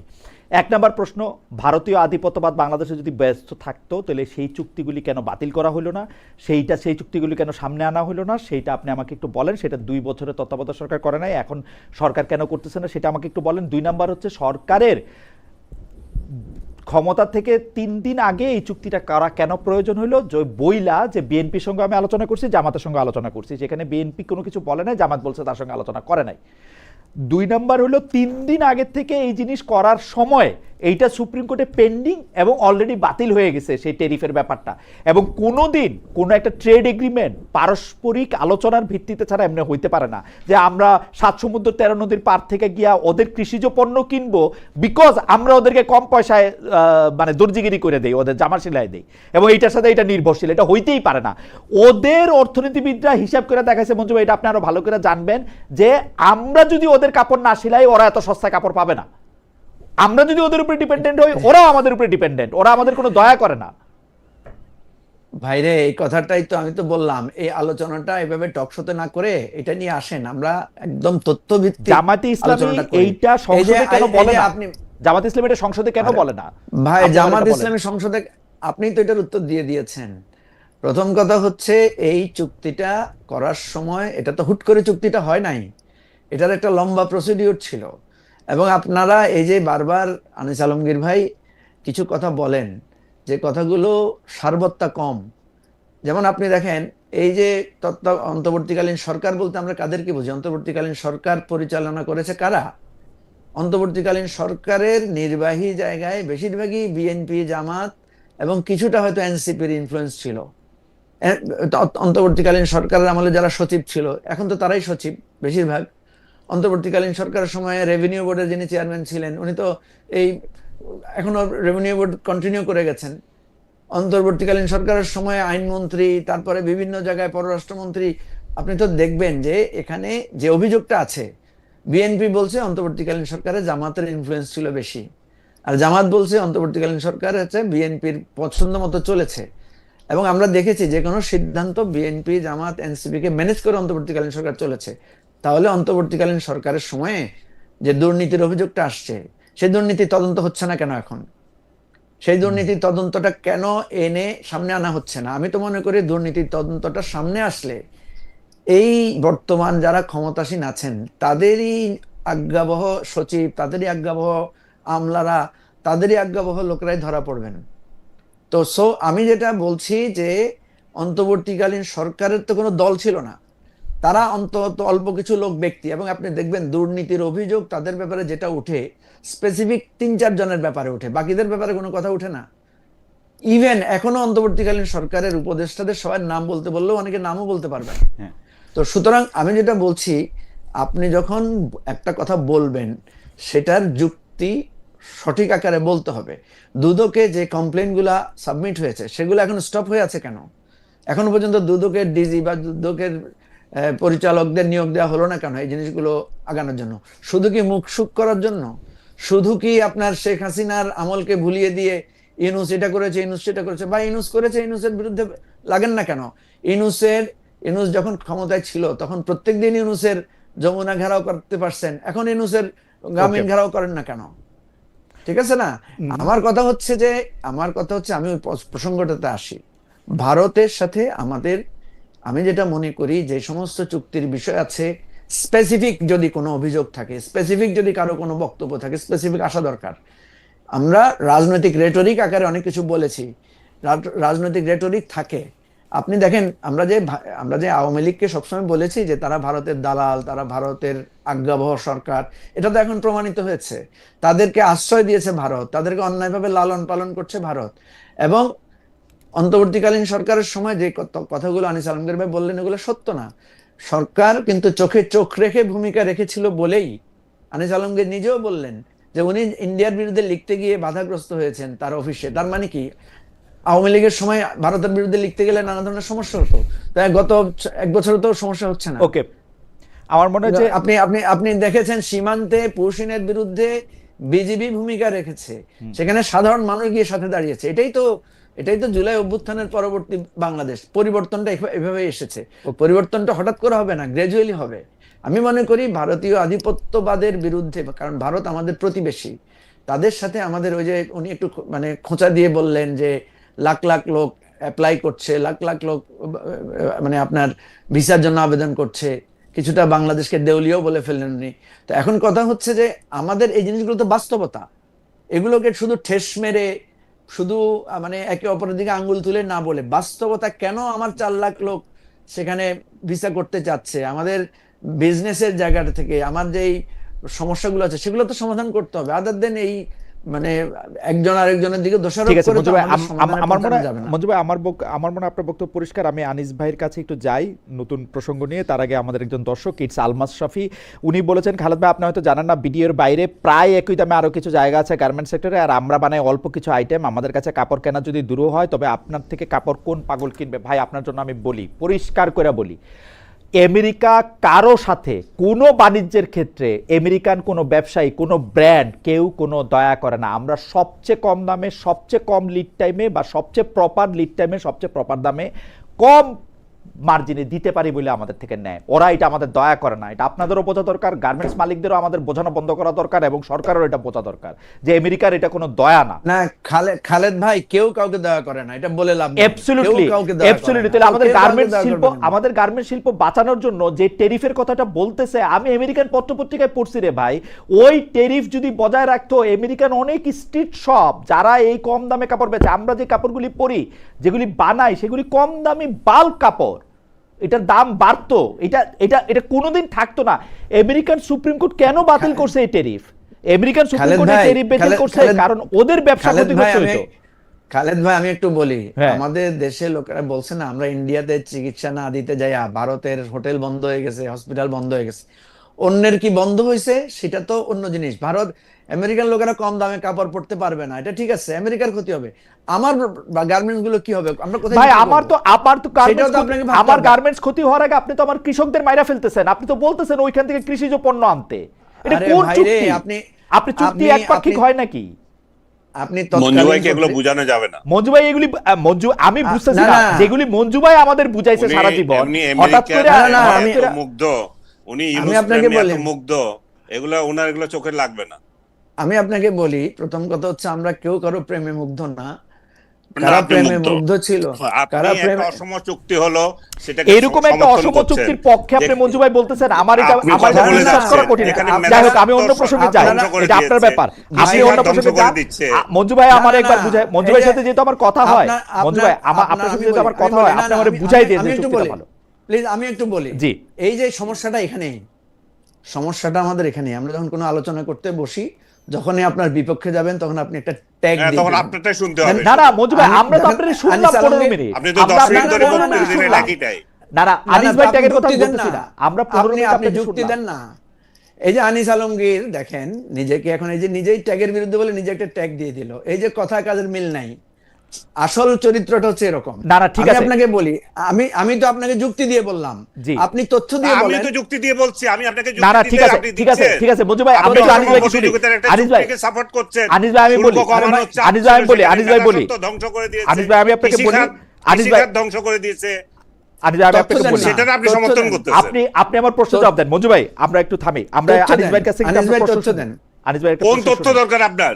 এই তথ্য আজকাল আর ওই সমস্ত চাপাবাজি চলে না। না না, এগুলো কিন্তু আপনি চাপাবাজি ChatGPT বলতেছেন করেন, আনিস ভাই, চাপাবাজি Google আপনি করেন। বলতেছেন, নিজে- চাপাবাজি আপনি বলতেছেন, কিন্তু আপনি কি আমার নিজে কাছে, চাপাবাজি আমাদের কাছে আপনি এমন কোন তথ্য দিছেন যে তথ্য দিয়ে আমরা আসলে বুঝতে পারতেছি যে এইটা হইলে, মানে আপেল টু আপেল আমরা কোনো কম্পারিজন কি দেখছি যে মার্কিন যুক্তরাষ্ট্রের সাথে ধরা যাক আমাদের 1000 টাকার বাণিজ্য আছে, এখন মার্কিন যুক্তরাষ্ট্র যদি বলে 1000 টাকার বাণিজ্য তোমার সঙ্গে আমরা করব না, এর বিপক্ষে আমাদের কি করার আছে সেটা কি আপনি আমাদেরকে বলছেন কখনো? যদি আসলে সত্যি ডোনাল্ড ট্রাম্পের ওই সময়কার কথার ওই তো মানে হয়, আমাদের কাছে কি আর কোনো বিকল্প ছিল আনিস ভাই?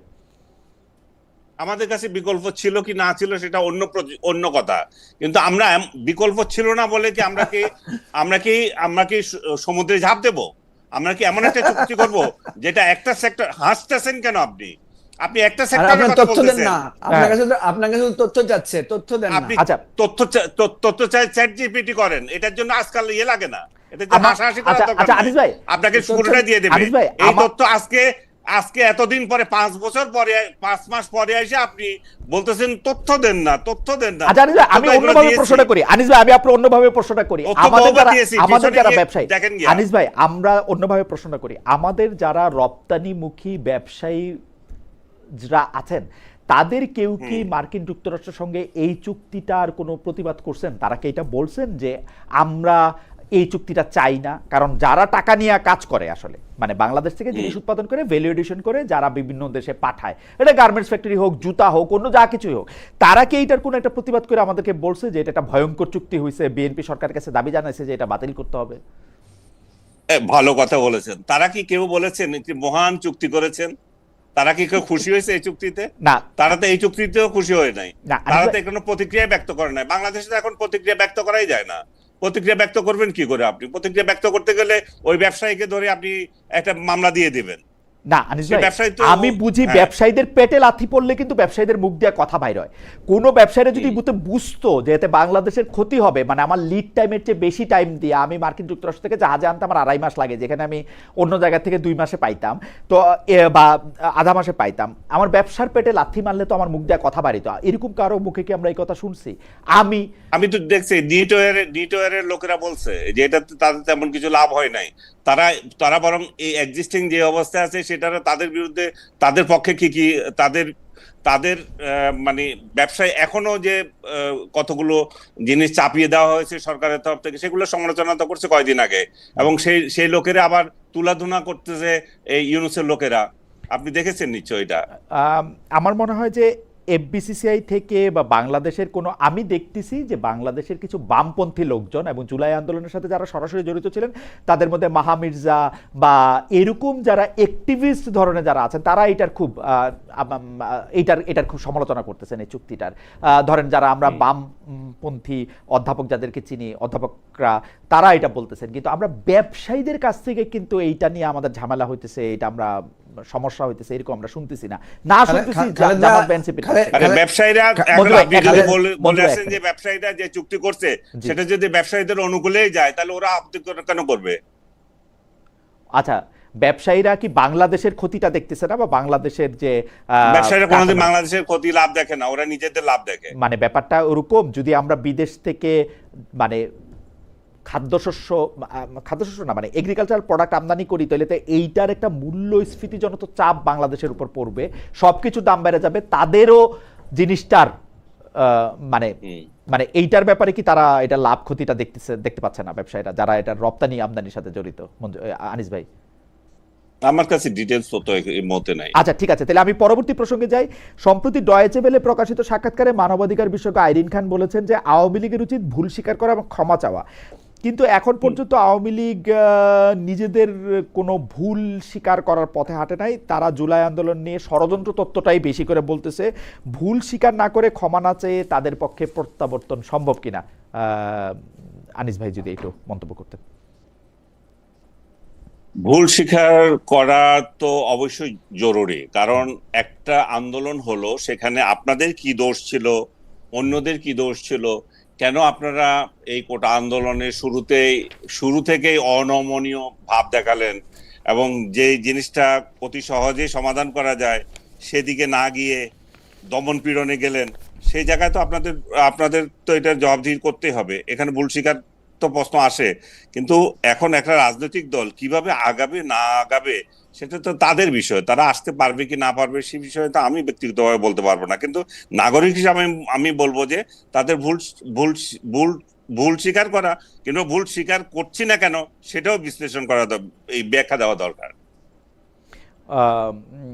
ভুল স্বীকার করার কোনো মানে ভুলটা স্বীকার করতে হলে তো জুলাই আগস্টের এই আন্দোলনের সময়টা বা সেই সময় যে এত লোকগুলি মারা গেল, কেন পুলিশ বা আইন শৃঙ্খলা বাহিনী গুলি করলো, সেই ব্যাপারটা নিয়ে কিছু বলা দরকার। আপনার কাছে কি এটা মনে হয় যে আওয়ামী লীগ কখনো এই পথটার সন্ধান করতেছে, যেটা রিকনসিলিয়েশন বলে, যেটা মঞ্জু ভাইরা 5 আগস্টে পরপর বলতে শুরু করছিল যে একটা রিকনসিলিয়েশনের জায়গা থেকে এটা করা সম্ভব কিনা?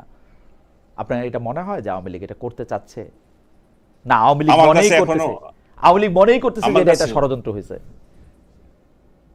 না, ষড়যন্ত্র হয়েছে আওয়ামী লীগের যে বক্তব্য দেয় তাদের তাদের মতো তারা যদি বুঝাতে পারে যে ষড়যন্ত্র হয়েছে, সেটা যেমন কিছু কিছু ক্ষেত্রে সত্যতা পাওয়া যায়, আবার এই তাদের যে একগুঁয়ে ছিল, তারা যে দমন পীড়নে গিয়েছে, তারা যে শুরু থেকেই একটা সাধারণ বিষয়কে পাত্তা দেয় নাই, এগুলো তো তাদেরকে স্বীকার করতে হবে।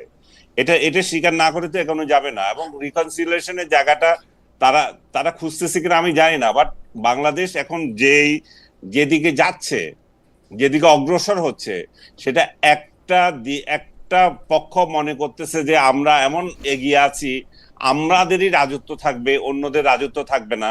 কিন্তু এই দিন তো বেশি দিন চলবে না। এটা আপনার একটা পক্ষকে যদি আমরা অবরুদ্ধ করে রাখি, একটা পক্ষের বাকস্বাধীনতা হরণ করি, একটা পক্ষকে আমরা জেলে রেখে দিই, তাহলে একদিন না একদিন এটার তো একটা একটা বিস্ফোরণ ঘটবে। সেই বিস্ফোরণটা কি? সেই বিস্ফোরণটা গৃহযুদ্ধের দিকে যাওয়া। সো বাংলাদেশে রিকনসিলিয়েশনটা তো সরকার, বিরোধী পক্ষ, সবার পক্ষ থেকেই জরুরি। এখন যদি তারা মনে করে যে না, জরুরি না, আমরা যেরকম একটা হিংসার চাষ করে যাচ্ছি, একজন আরেকজনের বিরুদ্ধে হিংসাই চালিয়ে যাব, সে- তাহলে সমাজ কোথায় গেল, গুল্লি যাক, তাহলে দেশ কোথায় যেগুলো সেই সেগুলো ক্ষেত্রে আমাদের সেই ক্ষেত্রে দেখার কিছু নাই। সেই ক্ষেত্রে আওয়ামী লীগের কোনো ভূমিকা আছে বলে আপনি মনে করেন কিনা, যে মানে সরকারের অবশ্যই ভূমিকা আছে, আওয়ামী লীগ তো একটা পার্ট না, ওকে, তারও ভূমিকা আছে, সরকারেরও ভূমিকা আছে, এবং বহির্বিশ্বেরও ভূমিকা আছে। আমি তো মনে করি না যে আওয়ামী লীগ কালকে চাইলো এমনি বাংলাদেশে তাদেরকে গ্রহণযোগ্য হয়ে যাবে। এই জায়গায় তো ওকে, অনেকগুলো ফ্যাক্টর আছে, তাই না? ওকে। আমি একটু মঞ্জু ভাইয়ের কাছে আসি অন্য একটা প্রসঙ্গে, কিন্তু তার আগে দর্শকদের একটা মতামত পড়ে শোনাই। জনাব মোহাম্মদ রাহিদুল ইসলাম উনি বলেছেন যে এর চেয়ে হাজার গুণ ভয়াবহ চুক্তি ভারতের সাথে আছে, কিন্তু খালেদ ভাই ও আনিস ভাইয়ের এই নিয়ে মাতামাতি নেয়, এটা নিয়ে চিন্তার বিষয়। আমি আবার বলি, ভারতের সঙ্গে যতগুলি চুক্তি আছে সেগুলি প্রকাশ করা হোক এবং সেগুলির মধ্যে কোনটা ভয়াবহ সেটা জানা হোক। এবং আমি ডক্টর মোহাম্মদ ইউনূস সরকারের কাছে বারবার এই আবেদন জানাইছিলাম যে আপনারা চুক্তিগুলি সামনে আনেন এবং চুক্তিগুলি বাতিল করেন যেগুলি আমাদের জন্য ক্ষতিকর। ডক্টর মোহাম্মদ ইউনূস সবচেয়ে প্রথম আন্তর্জাতিক যে নির্বাহী নির্দেশ সামনে আনছেন সেটা হচ্ছে আদানির টাকা দেওয়া, কিভাবে তাড়াতাড়ি করে আদানির টাকাটা পরিশোধ করা যাবে, সেটা হচ্ছে প্রথম সিদ্ধান্ত। এবং এই সরকারের ক্ষেত্রেও সমকথা প্রযোজ্য ভারতের সাথে। আমি পানি সম্পদ মন্ত্রীকে জিজ্ঞেস করছিলাম আপনারা পানি চুক্তি কি করবেন, উনি বলেন যে যেটা আছে এটা রাখতে পারলে আমি খুশি। সত্যি সত্যি আমার অনুষ্ঠানে আবার দেখেন, চেক ইট ব্যাক, এর চেয়ে ভয়াবহ চুক্তিগুলি আপনিও দেখান। আমি মঞ্জু ভাইয়ের কাছে আসি, আমার কাছে মনে হয় যত রকম আন্তর্জাতিক চুক্তি আছে এর চেয়ে যদি হাজার গুণ ভয়াবহ হয় এগুলি বাতিল করেন ভাই সদাশয় সরকার। এবং জামাতে ইসলামী যারা আছেন, আপনারা যারা এনসিপি আছেন, তারা এটার বিরোধিতা করেন, মঞ্জু ভাই এটার বিরোধিতা করেন ভয়াবহ চুক্তিগুলোর। মঞ্জু ভাই, আপনার জন্য আমার প্রশ্ন হচ্ছে, অন্তর্বর্তী সরকার মোটামুটি 1.5 বছরের মধ্যে নির্বাচন দিয়ে চলে গেছে, বিএনপি সরকার ক্ষমতায় 4.5 মাসে বেশি হয়েছে আসছে, কিন্তু মানে যারা মানে সহযোগিতার জন্য, মানে খুনের সহযোগিতার এনাবলার হিসেবে যারা গ্রেফতার হয়েছিলেন, সেই লেখক, গবেষক, সাংবাদিক শাহরিয়ার কবির, সাংবাদিক মোজাম্মেল বাবু, কিংবা শ্যামল দত্ত, কিংবা ফারজানা রূপা, শাকিল, যাদেরকে আমি চিনি, তাদের কয়েকজনের নাম আমি আপনার বললাম, যে তাদের বিরুদ্ধে নতুন করে আমরা দেখতে পাচ্ছি যে শাপলা চত্বরে হত্যাকাণ্ডের দায়ে শেখ হাসিনা, তখনকার স্বরাষ্ট্রমন্ত্রী, প্রতিমন্ত্রী, পুলিশের বড় কর্তার পাশাপাশি তাদের বিরুদ্ধে মামলা হবে। এই ব্যাপারটা আসলে আপনি কেমনভাবে দেখেন, যে এই হত্যা মামলাগুলি যে আবার নতুন করে হবে 2 বছর কারাভোগের পরে, সেটা আপনি কেমনভাবে দেখেন, সেটা আপনি একটু আমাদেরকে বলবেন। আর আপনারা খালি আমি একটা সেকেন্ড একটু শোনাই, যে আমরা দর্শকদের কাছে জানতে চাইছিলাম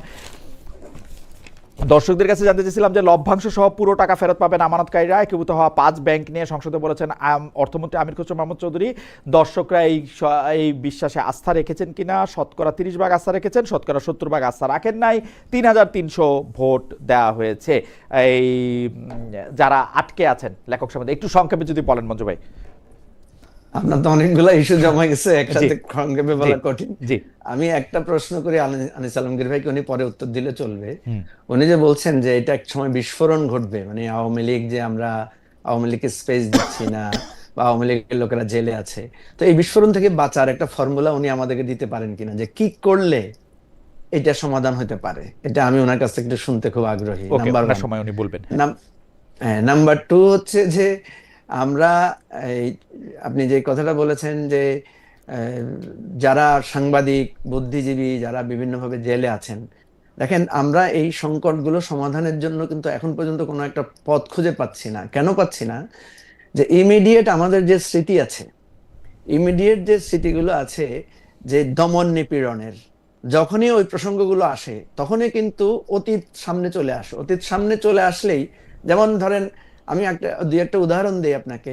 যেমন সাব্বির হোসেন চৌধুরী মুক্তি পেয়েছেন, যেমন নারায়ণগঞ্জের যেই সাবেক মেয়র সেলিনা হায়াৎ আইভি মুক্তি পেয়েছেন। এগুলো নিয়ে কিন্তু প্রচুর সমালোচনা হয়েছে যে এটা কোনো আন্ডারস্ট্যান্ডিং কিনা, এটা কোনো রিফাইন আওয়ামী লীগ তৈরি কিনা। তাহলে বুঝতে পাচ্ছেন যে আমাদের এখানে কিন্তু আইনের গতিকে সঠিকভাবে চালানো একটা কঠিন ব্যাপার, এবং এই অসুবিধাগুলো বিভিন্নভাবে হচ্ছে। তো আমি যেটা মনে করি যে আইনের গতি স্বাভাবিকভাবে চলা উচিত, কিন্তু আমাদের বিচারাঙ্গন যেটা বা আইন যেখানে প্রয়োগ হয় সেখানে তো আমরা এখনো একটা স্বাধীন বিচার ব্যবস্থা তৈরি করতে পারি নাই। আপনি যে সমস্ত ব্যক্তিদের নাম বলেছেন, ওনাদের বিভিন্ন ইস্যুতে ওনাদের বিতর্কিত ভূমিকা আছে, বিভিন্ন ইস্যুতে ওনারা ফেসিবাদ উৎপাদনের পেছনে ওনাদের লেখনী, ওনাদের ভূমিকা, ওনাদের নির্লজ্জ অবস্থান আছে। আপনাকে একটা কথা বলি, মঞ্জু ভাই, আমি একটা কথা বলতে পারি।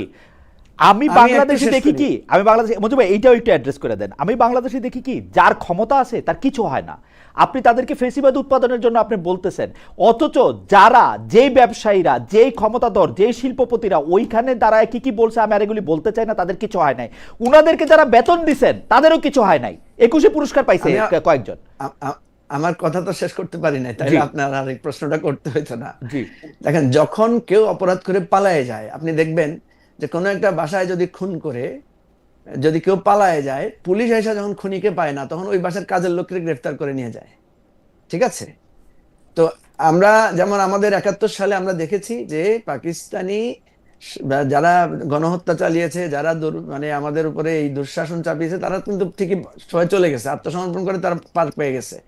কিন্তু তাদের দালালরা যারা এখানে রয়ে গেছে, তাদের সাথে কিন্তু আমাদের এখন ফাইট করতে হচ্ছে। লম্বা 50 বছর 52 বছর আমরা তাদের সাথেই লড়াই করে যাচ্ছি। শেখ হাসিনা এবং তার প্রধানরা যখন চলে গেছে, এবং যারা আছে এদেরকে যারা বেতন দিছে, আমি যাদের কথা বললাম, এদেরকে যারা বেতন দিছে তাদের সাথে তো আপনাদের সরকারের বিরোধী দলের নেতাদের সারাক্ষণ আমি দেখি। আমি কথাটা শেষ করতে দেন আপনি আমাকে। না না, এটা কি, না না না না মঞ্জু ভাই, আপনি তো সুন্দর করে কথা বলেন, আপনার কথা শুনতে ইচ্ছা করে। মানে খুনি পালায় গেছে, চাকর আছে, এটা কি এই ক্ষেত্রে মিলল? খুনিদের কথাটা শেষ করি। জি, আমি আপনার কথাটা শেষ করি। জি, আওয়ামী লীগকে আমি 5ই আগস্টের পরে 3 ভাগে ভাগ করতে দেখতেছি। এক ভাগ হচ্ছে পলায়ন লীগ, এরা হচ্ছে পালায়ে গেছে। আরেক ভাগ হচ্ছে সমঝোতা লীগ, এরা নানাভাবে সমঝোতা করে পয়সা করে দিয়ে নানা সুযোগ সুবিধা দিয়ে আছে, যেটা যাদের কথা আপনি ইঙ্গিত করছেন, বড় মালিক, বড় মানে এরা হচ্ছে সমঝোতা লীগ। এরা নানাভাবে সমঝোতা করে চাঁদা দিয়ে পয়সা করে দিয়ে এরা আছে। আর হচ্ছে তৃতীয় শ্রেণীর যেগুলো আছে, তারা 2-4টা গ্রেফতার হয়েছে, যারা হচ্ছে আওয়ামী লীগ আমলেও তেমন কিছু ভাগ পাইতে পারে নাই। যেমন আমাদের আনিস আলমগীর ভাই কিন্তু আওয়ামী লীগ আমলে তেমন কোনো ভালো পদবি পান নাই, কিন্তু উনি আওয়ামী লীগের সাংবাদিক হিসাবে ওনার একটা পরিচিতি আছে। এই সমস্যাগুলো হয়েছে এই তৃতীয় শ্রেণীর লোকদের উপরে গিয়ে। তো এইটাই হচ্ছে যে আমাদের সংকটের জায়গা। প্রধান শত্রু যখন পালায়ে যায়, যেমন আমরা যতগুলো বিচার করতেছি দেখছেন যে সব অ্যাবসেন্সিয়ার বিচারগুলো হচ্ছে, প্রেজেন্ট যারা আছে তারা কেউ সামনে আসছে না। তো আপনার এই সংকটগুলোকে আমি অ্যাড্রেস করতে চাই, এবং এই সংকটগুলো আস্তে আস্তে অ্যাড্রেসেস হবে, কারণ ডিউ টু আমরা তো একটা জট খুলতে পারছি না। সেজন্য আমি মনে করি যে যতক্ষণ পর্যন্ত মূল অপরাধীরা 2-4টা শাস্তি না পাবে, ততক্ষণ পর্যন্ত অপরাধীদের ক্ষোভটা এই দ্বিতীয় এবং তৃতীয় শ্রেণীর লোকেরা পয়সা দিয়ে ম্যানেজ করে থাকবে, সমঝোতা করে থাকবে, এবং কিছুদিন পর 2-4টা নানাভাবে মানে ওই প্রায়শ্চিত্ত ভোগ করবে। আর কিছু লোক মানে তৃতীয় অবস্থায় থেকে তারা কিছুটা বিপদের মধ্যে পড়বে। ওকে, এটা গ্রাজুয়ালি এটাকে আমাদের এটা হচ্ছে বাস্তবতা। আমরা বাস্তব কথা বলতে গেলে সমস্যা হয় কি, মানে আইনের যেমন আমি আমেরিকা আইনের শাসন আর বিচার বিভাগ কখনো এরকম। আমি আপনাকে বলি, আমি যখন আমেরিকার ইস্যুটা নিয়ে যখন তথ্যভিত্তিক আলোচনা করতে গেলাম, তখনই আপনারা আমাকে ব্লেম দিয়ে দিলেন যে আমি আমেরিকার পক্ষে কথা বলছি। আমি বলছি, আমি একটু শেষ করি। আমি বলছি যে আমেরিকার সাথে চুক্তিটা পুনর্মূল্যায়নের এবং রিভিউ করার সুযোগ আছে, এবং সেখানে আমাদের যেই জায়গায় আমাদের সাথে মনে হবে যে আমাদের স্বার্থ বেশি ক্ষতিগ্রস্ত হয়েছে, অ্যাপারেন্টলি মনে হচ্ছে আমাদের স্বার্থ ব্যাপকভাবে ক্ষতিগ্রস্ত হয়েছে, কিন্তু আমি মনে করি টু দ্য পয়েন্ট আলোচনায় আসা দরকার। চ্যাট জিপিটি হোক, আনিস জিপিটি হোক, কিছু একটা বের করে আমাদেরকে তথ্য সহ দিলে আমাদের জন্য সুবিধা হবে, তাইলে আমরা টোটাল ডিসকাশন করতে পারবো। আপনি কারো পক্ষে কথা বলতেছেন, সেই ব্লেম আমি দিব না। আমি শুধু ছোট্ট একটা তথ্য দেই আপনার, আপনি তো খুব তথ্য নির্ভর লোক, আপনার তথ্য দেই আমি। এই সংসদের একজন সংসদ সদস্য, তার নাম ব্যারিস্টার রুমিন ফারানা, উনি বলছেন যে উনি এটা সংসদে আলোচনা করতে চান, নোটিশ আকারে তুলতে হইলে 5 জন সংসদ সদস্য লাগে। সেই 5 জন সংসদ সদস্য তিনি সরকার এবং বিরোধী দলের মধ্যে থেকে পান নাই। চুক্তিটা হয়েছে 9 ফেব্রুয়ারি 2026। আজকে আমরা যখন কথা বলতেছি তখন 9 জুলাই 2026। এতদিনের মধ্যে কেন এটা পাওয়া গেল না? পৃথিবীতে কিন্তু সব বিষয়ে আলোচনা হয়ে গেছে, শুধু মার্কিন যুক্তরাষ্ট্রের চুক্তিটা নিয়ে আলোচনা হইতে পারে নাই। খালেদ ভাই, আপনাকে আমি বলি, প্রশ্নটা তো আপনারই ভুল প্রশ্ন। যারা এই চুক্তির সাথে রিলেটেড জানেন, এই চুক্তির সাথে তো বিএনপি, জামাত, এনসিপি রিলেটেড। জামাত বলছে যে সে রিলেটেড না, তাহলে জামাত মিথ্যা বলছে। জামাত শফিকুর রহমান বলছে, তাকে জিজ্ঞেস করা হয় নাই। ভাই, পরে তো ডাক্তার আব্দুল্লাহ তাহেরের একটা ইন্টারভিউ বেরিয়েছে পুরানো দিনের, যে উনি আমেরিকান এমবাসি থেকে বেরোচ্ছেন, ওনাকে সাংবাদিকেরা জিজ্ঞেস করেছে যে মার্কিন চুক্তিটার ব্যাপারে আপনাদের মতামত কি। উনি বলেছেন চুক্তিটা আমরা পর্যালোচনা করছি, আমাদের মতামত। সেটা অন্য কথা। উনি আবার পরে বলছেন যে এই চুক্তিটা না স্পেসিফিক, এটা এই চুক্তি না। আচ্ছা, যাই হোক, শফিকুর রহমান সাহেব বলছেন জামাতের সাথে তাদের কথা হয় নাই, তাহলে মিথ্যা বলছেন শফিকুর রহমান, আপনার কথা না। যদি এখানে তো যুক্তির একটা বিষয় থাকে, যদি ওনাদের সাথে কথা না হয়ে থাকে তাহলে ওনারা কেন রুমিন ফারহানার সাথে বা ওনারা এই বিষয়টা নিয়ে কথা বলছেন না? বরং জামাতের আমির তো সেদিন পার্লামেন্টের সেখানে দাঁড়িয়ে বলেছেন যে আমেরিকা আমাদের ঐতিহাসিক বন্ধু না, এই ধরনের কি একটা বলেছেন, ঐতিহাসিক বন্ধু বলছেন। আপনি দুইটা বিষয় বলেন, আপনি রুমিন ফারহানার বিষয়টাও বললেন, একই সাথে আরেকটা জিনিস খেয়াল করেন, ব্যারিস্টার আরমান নামে একজন সংসদ সদস্য আছেন জামাতের, উনি কিন্তু পোশিনের ব্যাপারে একটা আলোচনা তুলেছিলেন, সেটাও কিন্তু পার্লামেন্টে আলোচনার জন্য রাখা হয় নাই। সুতরাং আমাদের এটা হচ্ছে সরকারের নীতির উপর নির্ভরশীল। আমি এখনো মনে করি পোশিন নিয়েও পার্লামেন্টে আলোচনা হওয়া দরকার, এবং মার্কিন চুক্তিটা পার্লামেন্টে রিভিউ হয়ে কোন কোন জায়গায় আমাদের স্বার্থ, কোন কোন জায়গায় রক্ষিত হচ্ছে, কোন কোন জায়গায় আমরা, আমার মনে হয় ফেয়ার এনাফ, এটা একটা প্রপার প্রস্তাব। আমি একটু আনিস ভাইয়ের কাছে আসি। আনিস ভাই, মঞ্জু ভাই আপনাকে শেষ আলোচনায় আপনার কাছে একটা প্রশ্ন করছে যে এই বিস্ফোরণ থেকে বাঁচার কোন রকম ফর্মুলা আপনি এটা দিতে পারবেন কিনা। 2, আমি যে প্রশ্নটা আপনার কাছে করতে চাই ওইটাও আপনি একটু বললেন, যে শেষ প্রশ্ন আপনার জন্য, যে বার কাউন্সিলের মতো পরীক্ষার মাধ্যমে সাংবাদিক নিবন্ধনের ব্যবস্থা করতে চান বর্তমান তথ্যমন্ত্রী। বিগত আওয়ামী লীগ সরকারের আমলে, এরপর ডক্টর ইউনূস আমলে, বর্তমান সময় বাজারে নাই এমন পত্রিকার সার্কুলেশন সরকারি হিসাবে মানে লাখের উপরে দেখানো হচ্ছে, এটাতে কোনো সরকারি হাত দিতে চায় না, শুধু সাংবাদিকদেরই নিবন্ধনের ব্যবস্থা করতে চায়। তাহলে মানে এটা কিরকম, মানে সাংবাদিকদের মক্কেল আসলে কারা হবেন? তাহলে বার কাউন্সিলের মতো যদি এরকম করে সাংবাদিক নিবন্ধন করা হয়, তাহলে এই সাংবাদিকরা কারা হবেন? আমরা দুইটা বিষয় আপনার কাছে জানতে চাই, যে এই বিস্ফোরণ থেকে বাঁচার উপায়, যেটা মঞ্জু ভাই আপনাকে প্রশ্ন করেছেন, আর সাংবাদিক নিবন্ধন নিয়ে আনিস ভাই। বিস্ফোরণ থেকে বাঁচার উপায় হচ্ছে যে আমরা ঘৃণার চাষ বন্ধ করা। আমরা যদি দেখি যে 5 আগস্টের পর থেকে প্রতিহিংসা, 5 আগস্টের আগে মঞ্জু ভাই আমার সাথে যেভাবে সম্পর্ক বা রাজনৈতিক দলগুলোর সাথে একজন আরেকজনের যে সম্পর্ক, সেটা 5 আগস্টের পর থেকে কেন চেঞ্জ হয়ে গেল? কারণ আমরা 5 আগস্ট চেয়েছি কি, আমরা চেয়েছি যারা অপরাধী তারা অপরাধী সাজা পাবে। কিন্তু আমরা যেটা দেখলাম, রাষ্ট্রীয়ভাবে যেটা দেখলাম, সেটা হচ্ছে যে না, তুমি অপরাধ করো আর না করো, তোমার রাজনৈতিক বিশ্বাসের কারণে তোমাকে সাজা পেতে হবে। তুমি এখানে সেকেন্ড ক্লাস সিটিজেন, বা তুমি সিটিজেনই না, তোমাকে ধরে ধরে জেলে দেওয়া হবে, তুমি সেটাই মেনে নিতে হবে। এবং সরকারি কর্মকর্তাদের ক্ষেত্রেও আমরা যেটা দেখলাম, আপনি হেফাজতের প্রসঙ্গটা তুললেন, শাপলা চত্বরের যে মামলাটা, আপনি দেখেন সেদিন যারা আপনার সূর্য সন্ধান হিসেবে স্বীকৃতি পেয়েছিল সরকারি মহলে, তারা এখন বিপদগামী সরকারি কর্মকর্তা। তো একই ঘটনা যদি আবার ঘটে, তাহলে এখন যারা সরকার সূর্য সন্ধান হিসাবে এইসব মামলাগুলো করছেন, তারা আবার বিপদগামী কর্মকর্তা হবেন। এই যে ধারাটা সরকার যেভাবে চলবে, সরকার তো সরকারের একটা যন্ত্র আছে, সেই যন্ত্রকে আপনি যখন এখানে যখন রাজনীতি ঢুকিয়ে দেবেন, রাজনীতির ইচ্ছা অনুযায়ী যখন ওই যন্ত্রটা চালাতে চাইবেন, তখন প্রতিহিংসার রাজনীতি, তখন সমাজে অনাস্থার রাজনীতি, অনাস্থা সৃষ্টি, বাহিনীগুলোর মধ্যে অনাস্থা। আজকে আমি বরিশালের কিছুক্ষণ আগে দেখলাম, বরিশালের কতগুলো পুলিশ অফিসারকে পিটাইছে, ওরা এটা নিয়ে কথা বলতেছে। তাহলে আমরা কিভাবে আস্থা পাবো, আমরা কিভাবে কাজ করব? তারা কয়েকজনের বক্তব্য সেখানে। তো আপনি একটা বাহিনীকে যদি আপনার নিজস্ব বাহিনী তৈরি করে রাখেন, পুলিশের উপর এত অত্যাচার গেল, পুলিশ এখনো ঠিক হয় নাই, পুলিশ আগের মতোই আছে, পুলিশ এখনো সেই আগের মতোই সরকারি দলের কথায় উঠে আর বসে এবং প্রতিপক্ষকে পিটায়। এবং প্রতিপক্ষকে পিটানোর ক্ষেত্রে কেউ কেউ আবার একদম 1 ডিগ্রি আগে যায়, যে যাতে তাকে করে আওয়ামী লীগ ভাবতে না পারে, তারে স্বৈরাচারের দোষর না বলতে পারে, এই এই এই যে মেন্টালিটি, এই মেন্টালিটি গুলো থেকে আনিস যদি ভাই, আমরা বেরিয়ে আনিস ভাই, আসি। আমি আমি আমি একটু সরল করে আপনাকে প্রশ্নটা করতে চাই যে ধরেন কিন্তু কোনো ফর্মুলা পেলাম না আমি কিন্তু। আমি একটু প্রশ্নটা করি। 15 বছর ধরে তো আওয়ামী লীগ যে সময়টায় ছিল সেই সময়টার মধ্যে আমি দেখি সবচেয়ে বেশি ক্ষতিগ্রস্ত হয়েছে ইনস্টিটিউশনগুলা, সেটা বিচার বিভাগ হোক, সেটা পার্লামেন্ট হোক, সবগুলো। এখন আওয়ামী লীগ যে এই ক্ষতিটা করছে এবং সাধারণ মানুষ যে এর জন্য ক্ষতিগ্রস্ত হয়েছে, কেউ কারাগারে মারা গেছে, কেউ গুম হয়ে মারা গেছে, কেউ এমনি মারা গেছে, এইটার জন্য প্রথম দায় তো আওয়ামী লীগের উপর আসা উচিত যে ভাই আমরা এটা করছি, এটার দায় আমরা নিতেছি। যদি এটা না হয় তাহলে হিংসা হানাহানি এটা কেমনে বন্ধ হবে? দেখেন আনিস ভাই, আপনি সবচেয়ে যৌক্তিক কথাগুলি বলেন, কিন্তু আপনার কথাটা যখন আওয়ামী লীগের পক্ষে যায় তখন একটা বাচ্চা যার যে ক্ষতিগ্রস্ত হয়েছে তার তো একটু কষ্ট লাগবেই না? মানে এটা স্বাভাবিকভাবে, এটা কি মনে হয় আনিস ভাই? মানে এটা আওয়ামী লীগের প্রথমে আসা উচিত না দায়িত্বটা? আওয়ামী লীগের দায়িত্বটা যে আসা উচিত এটা তো আমরা এর আগে আলোচনা করলাম। জি, আওয়ামী লীগ তো অবশ্যই এটা নিয়ে কথা বলতে হবে, রিকনসিলিয়েশনের বিষয় হলে সে একটা পার্ট। হ্যাঁ, এখন এটা কিভাবে হবে, এই ফর্মুলাটা যার জি ফর্মুলাটা যে পক্ষগুলো, ফর্মুলাটাই তো আপনার কাছে যাচ্ছে। জি ফর্মুলা হচ্ছে যে যতগুলো পক্ষ আছেন আপনারা একসাথে বসেন, বসে ঠিক করেন। কিন্তু আপনি যদি মনে করেন যে আমি তোকে কিলাবো, আমি তোকে পিটাবোই, তুই এখানেই থাকবি, আপনার মনোভাব চেঞ্জ না হওয়া পর্যন্ত এই ফর্মুলা তৈরি হবে না। আপনি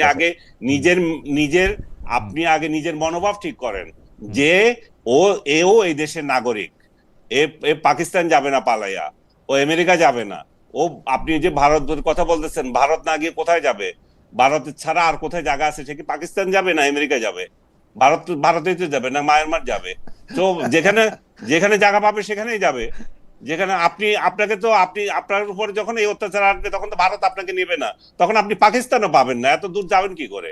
বা আমেরিকাতেও যেতে পারবেন না এত দূর। আচ্ছা, আমাদের সময় শেষ হচ্ছে। আপনি যদি বার কাউন্সিলের মাধ্যমে পরীক্ষার মাধ্যমে সাংবাদিক নিবন্ধন, আচ্ছা, এই বিষয়টা নিয়ে, এই বিষয়টা আমি মনে করি যে এটা খুবই সিম্পল। সরকারের উচিত এই পরীক্ষার বিষয়টা না, এটা আমি নিজেও বলেছিলাম, বার কাউন্সিলের সাথে একটা কিছু থাকা উচিত, যাতে করে কে সাংবাদিক আর কে সাংবাদিক না এটার একটা নির্ণয় হয়। কারণ আজকাল মোবাইল বের হওয়ার পর যেভাবে সাংবাদিক হয়ে যাচ্ছে, এবং এই সাংবাদিকদের সমস্ত গালি সাংবাদিকতা পেশায় আমরা ছিলাম বলে আমাদের উপরও আসে, কেন থাকবে রে ভাই? এটার জন্য খুবই সিম্পল একটা পদ্ধতি হচ্ছে যে সরকার একটা যে কার্ড দেয়, অ্যাক্রিডিটেশন কার্ড, এই কার্ডের একটা ভালো একটা কমিটি করা। ওই কমিটি যাকে কার্ড দেবে সে সাংবাদিক হিসাবে বিবেচিত হবে। এখন যেটা হচ্ছে সেটা হচ্ছে পত্রিকাগুলোকে দেয় কার্ড, এই পত্রিকার আপনি কাজ করেন, আপনাকে 5টা, ওই পত্রিকা আপনাকে মানে ওই প্রতিষ্ঠানকে 5টা, এর প্রতিষ্ঠান 10টা, এইভাবে দেবে। আমি বলছি না, সেটা দেবে না, এখন দেবে ব্যক্তিকে। আমি সাংবাদিক, আমি যে একজন যোগ্য সেটা ওই কমিটির কাছে, ওই কমিটি কিভাবে এটা করবে আমি জানি না, তারা ফর্মুলা তৈরি করবে। আনিস ভাই, আমার একটা একাডেমিক কোশ্চেন আছে। আনিস ভাই, কার্ড থাকতে হবে। আনিস ভাই, আমার একটা একাডেমিক খালেদ ভাই, আনিস ভাই একটা সেকেন্ড, মঞ্জু ভাই একটা সেকেন্ড। আনিস ভাই, আমার একটা একাডেমিক প্রশ্ন হচ্ছে, যে ইচ্ছা সে সাংবাদিক যদি তারে বলে তাহলে কি অসুবিধা? ধরেন যে ইচ্ছা সেই সাংবাদিক হলো, প্রবলেম কি? এটাতে একটা অসুবিধা হচ্ছে, কারণ সে এটা দিয়ে চাঁদাবাজি করছে। না, চাঁদাবাজি করলে তো ইঞ্জিনিয়াররাও করতে পারে, ডাক্তাররাও করতে পারে, পলিটিশিয়ানরাও করতে পারে, সাংবাদিক পরিচয় তো লাগে না। সাংবাদিক না। আমি আপনার কথা বলি, আমি চাঁদা চাইলে কেউ আমার চাঁদা দেয় না? আইনজীবী না, আইনজীবী পরিচয় দিতে পাচ্ছেন না তো, হ্যাঁ তাই না? কি আইনজীবী না, আইনজীবী পরিচয় তো দিতে পারতেছেন না, কারণ হচ্ছে যে আপনার একটা কোর্টে গিয়া এপিআর করতে হইতেছে, ওইটার একটা মানে সনদ নিতে হইতেছে। তো সাংবাদিকতার সনদটা তো মানুষ তার সামনে দেখতেছে। যেমন আমি এখন বাংলাদেশে থাকি না, আজকে 7.5 বছর 8 বছর হইতে চললো বাংলাদেশে থাকি না। এখন আমাকে যদি বলে বাংলাদেশে তো আমার কোনো অ্যাক্রিডিটেশন নাই, এখন আমি যদি ওই সিস্টেমে যদি সরকার আমাকে বাদ দিতে পারবে, কিন্তু যে বাংলাদেশে নাই, বাংলাদেশে তখন সে আয়ত্তে নেওয়ার জন্য চেষ্টা করবে। এখন যে সিস্টেম আছে সেই সিস্টেম না, এখন যে রেশন কার্ডটা দেওয়া হয় সেটা দলীয় ভিত্তিতে দেওয়া হয়, দলীয় সাংবাদিকদের দেওয়া হয়। তারপরে কি দলীয় ভিত্তিতে বলা হবে না যে আনিস আলমগীর ভাই সাংবাদিক না, খালেদ মহিউদ্দিন সাংবাদিক? এটা তো দলীয় ভিত্তিতেই দেওয়া হবে, আপনি তো দলের কাছেই চাইলেন জিনিসটা। না, সেটা তো করে দিয়েছে যে 5 আগস্টের পরে তো অনেক সাংবাদিক, প্রতিষ্ঠিত সাংবাদিক না হয়ে গেছে। তো তাহলে 5 আগস্টের বাংলাদেশ 5 আগস্টের আগে বাংলাদেশ খুবই ভালো ছিল, 5 আগস্টের পরে বাংলাদেশের সব অবক্ষয় হয়ে গেছে। না, এটা বলে নাই। না মঞ্জু ভাই, আপনি এটা বললেন না, আনিস ভাই এটা বলে নাই, আনিস ভাইয়ের মুখের কথা আপনি এটা বললেন না, কারণ তাহলে পরে দিয়ে এটা প্রতিষ্ঠিত হয়ে যাবে যে আনিস আলমগীর এই কথা বলেছেন, এটা মঞ্জু ভাই বলেছেন। আনিস ভাই কথা বলেন নাই। আনিস ভাই আমি আমি বলি মঞ্জু ভাই, আনিস ভাই কিন্তু আগে থেকেও মানে এই আওয়ামী লীগ সরকারের আমলেও এই দলীয় ভিত্তিক, প্রেস ক্লাব ভিত্তিক, অমুক ভিত্তিক, তমুক ভিত্তিক, বিএফএসি ভিত্তিক এগুলি ভিত্তিক উনি সোচ্চার। কিন্তু এখন হয় কি, এখন উনারে তো ওই সময় কেউ দেখছে পড়ছে কিনা যায় না, এখন মনে হইতে পারে এরকম, কিন্তু মঞ্জু ভাই আপনি তো জানেন যে আপনি নতুন গজে ওঠা বিপ্লবীরা সব জায়গায় নতুন নতুন। আনিস ভাইয়ের কোনো সমস্যা, উনি সরল সহজ মানুষ, খাওয়া দাওয়া পছন্দ করেন। উনি যদি কথাটা বলার সময় এভাবেই বলেন যে আওয়ামী লীগ যে ফেসিবাদ করেছে সেই ফেসিবাদ থেকে 5ই আগস্টের পরে আমরা সেটার এখনো পরিবর্তন দেখি না, এইটা উনি বললে ভালো হয়। উনি যখন বলেন এটাই তো বলতেছি আপনাকে, কি কতভাবে বলবো যে আওয়ামী লীগের শাসনে তো আপনি অব্যাহত রেখেছেন, আওয়ামী লীগ থেকে নিকৃষ্ট শাসন দিচ্ছেন, এগুলো বলার কারণে তো জেলে গেছি। আচ্ছা আমরা অনুষ্ঠান শেষ করি, কিন্তু আপনি নিরপেক্ষভাবে দেখলে দেখবেন মঞ্জু ভাই, আমি আপনাকে বলি, আপনি দেখলে দেখবেন আনিস ভাই কিন্তু আওয়ামী লীগের সাপোর্ট করে কথা বলে না। মঞ্জু ভাইদের ইচ্ছা, আমরা কতবার জেলে গেছি সেই খবর তো আপনি রাখেন নাই। মঞ্জু ভাই আপনি তো রাজনীতিবিদ, আপনি একবার জেলে থাকবেন, একবার ক্যাবিনেটে থাকবেন, এইটা আপনার, কিন্তু সাংবাদিকতা শুধু কথা বলার জন্য। আপনি মনে হয় খালেদ ভাই দেখেন নাই, কয়েকদিন আগে আনিস আলমগীর একটা সামাজিক অনুষ্ঠানে গিয়েছিলেন, সেখানে লোকেরা ওনাকে বলেছেন উনি ভবিষ্যতের তথ্যমন্ত্রী। এই খবরটা মনে হয় আপনি পান নাই। হ্যাঁ, তো আপনি সুতরাং আনিস আলমগীর ভবিষ্যতে ক্যাবিনেটে গেলে মানে যাওয়ার পথটা খোলা আছে। কোন সরকার মঞ্জু ভাই, আপনি যদি কোনোদিন সরকার করেন, আপনি যদি কোনোদিন সরকারের প্রধানমন্ত্রী হন, তাহলে আমি আনিস ভাই তথ্যমন্ত্রী হওয়ার সম্ভাবনা দেখি। আর কোন সরকারের হওয়ার ক্ষেত্রে প্রথম বাধা দিবে মঞ্জু ভাই, আমি শেখ হাসিনার বিরুদ্ধে কি কি কথা বলেছি এগুলো তখন দেখাবে। যাই হোক, আমরা শেষ করি মঞ্জু ভাই, আপনি শেষ কথা যদি বলে দেন। আমরা শেষ করি। প্রথম কথা হলো যে দেখেন, আনিস আলমগীর ভাইকে যখন দায়িত্ব দেওয়া হলো যে ভাই আপনি একটা ফর্মুলা দেন যে কিভাবে আমরা এখন ঠিক আছে মেলে মিশে এই খুনি আর আমরা যারা খুনের শিকার, আমরা যারা অধিকার বঞ্চিত তাদের একসাথে চলতে পারি, এই কথাটা যখন আওয়ামী লীগকেই কাউকে দায়িত্ব দিবেন, দেখবেন উনি কোনো সমাধান দিতে পারছেন না। কারণ আপনি দেখেন, আমরা যে কথাটা বলতে চেয়েছি যে এখন রিকনসিলিয়েশনের একটাই সুযোগ, যাদের বিরুদ্ধে, যারা সরাসরি হত্যা, নির্যাতন, লুটপাটের সাথে জড়িত তাদের বিচার, এটা একটা প্রসেস। আর যারা এগুলোর সাথে সম্পৃক্ত ছিলেন না, যেমন ধরেন আনিস আলমগীর এগুলোর সাথে সম্পৃক্ত ছিলেন না, বা আরো অন্য যাদের কথা বলেছেন যারা এগুলো উৎপাদনের সাথে জড়িত, এগুলোকে তাত্ত্বিকভাবে সাহায্য করেছেন, যেটা আমরা কোলাবোরেটর বলে থাকি আর কি। তো এই কোলাবোরেটরদেরও কি হতে পারে, তাদের সমাধানটা কি হবে, তারা কি এক ধরনের, এইভাবেই ধরে ধরে আমাদেরকে একটা রিকনসিলিয়েশনের জায়গায় যেতে হবে। কিন্তু মঞ্জু ভাই একটা রিকনসিলিয়েশনের কথা বলতেছেন, কিন্তু আমার মনে হয় যে এইটাও একটু পরিণামযোগ্য ব্যাপার। বর্তমান প্রধানমন্ত্রী বলতেছেন যে প্রতিশোধের চিন্তায় থাকলে কোনোদিনই মানে এইটা তাকে হিল করবে না, যাদের মধ্যে প্রতিশোধ না থাকে, সেইটাও একটা নেওয়া যায়। আপনি আমি আপনাকে বলি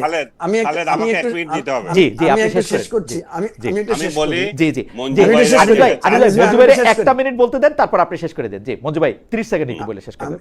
আমি একটু শেষ করি। এই যে আনিস ভাই বলেন না ঘৃণার চাষ বন্ধ করতে হবে, ঘৃণার চাষ দুই পক্ষ থেকেই বন্ধ করতে হবে।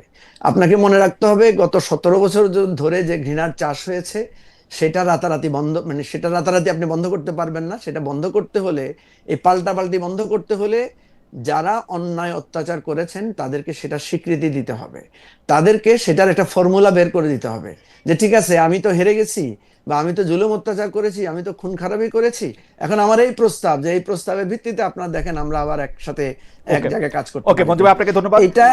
মঞ্জু ভাই আনিস আলমগীর ভাইকে মিডিয়েটর করার দায়িত্ব নিতে পারেন কিনা আমি আনিস ভাই আপনি 1 মিনিট বলেন। আচ্ছা মঞ্জু ভাই আপনি খুব ভালো কথা বলছেন। আসলে আমাদের মতো লোকও যদি মিডিয়েটর হয় এগুলো কিন্তু সমাধান হয়ে যায়। আমরা যখন এগুলো করছি না, আমরা এগুলাকে বিশাল আঙ্গিকে রেখে দিয়েছি এবং প্রতিহিংসার মাধ্যমে রেখেছি। আমরা ইউনূসের আমলে চলমান মব সংস্কৃতি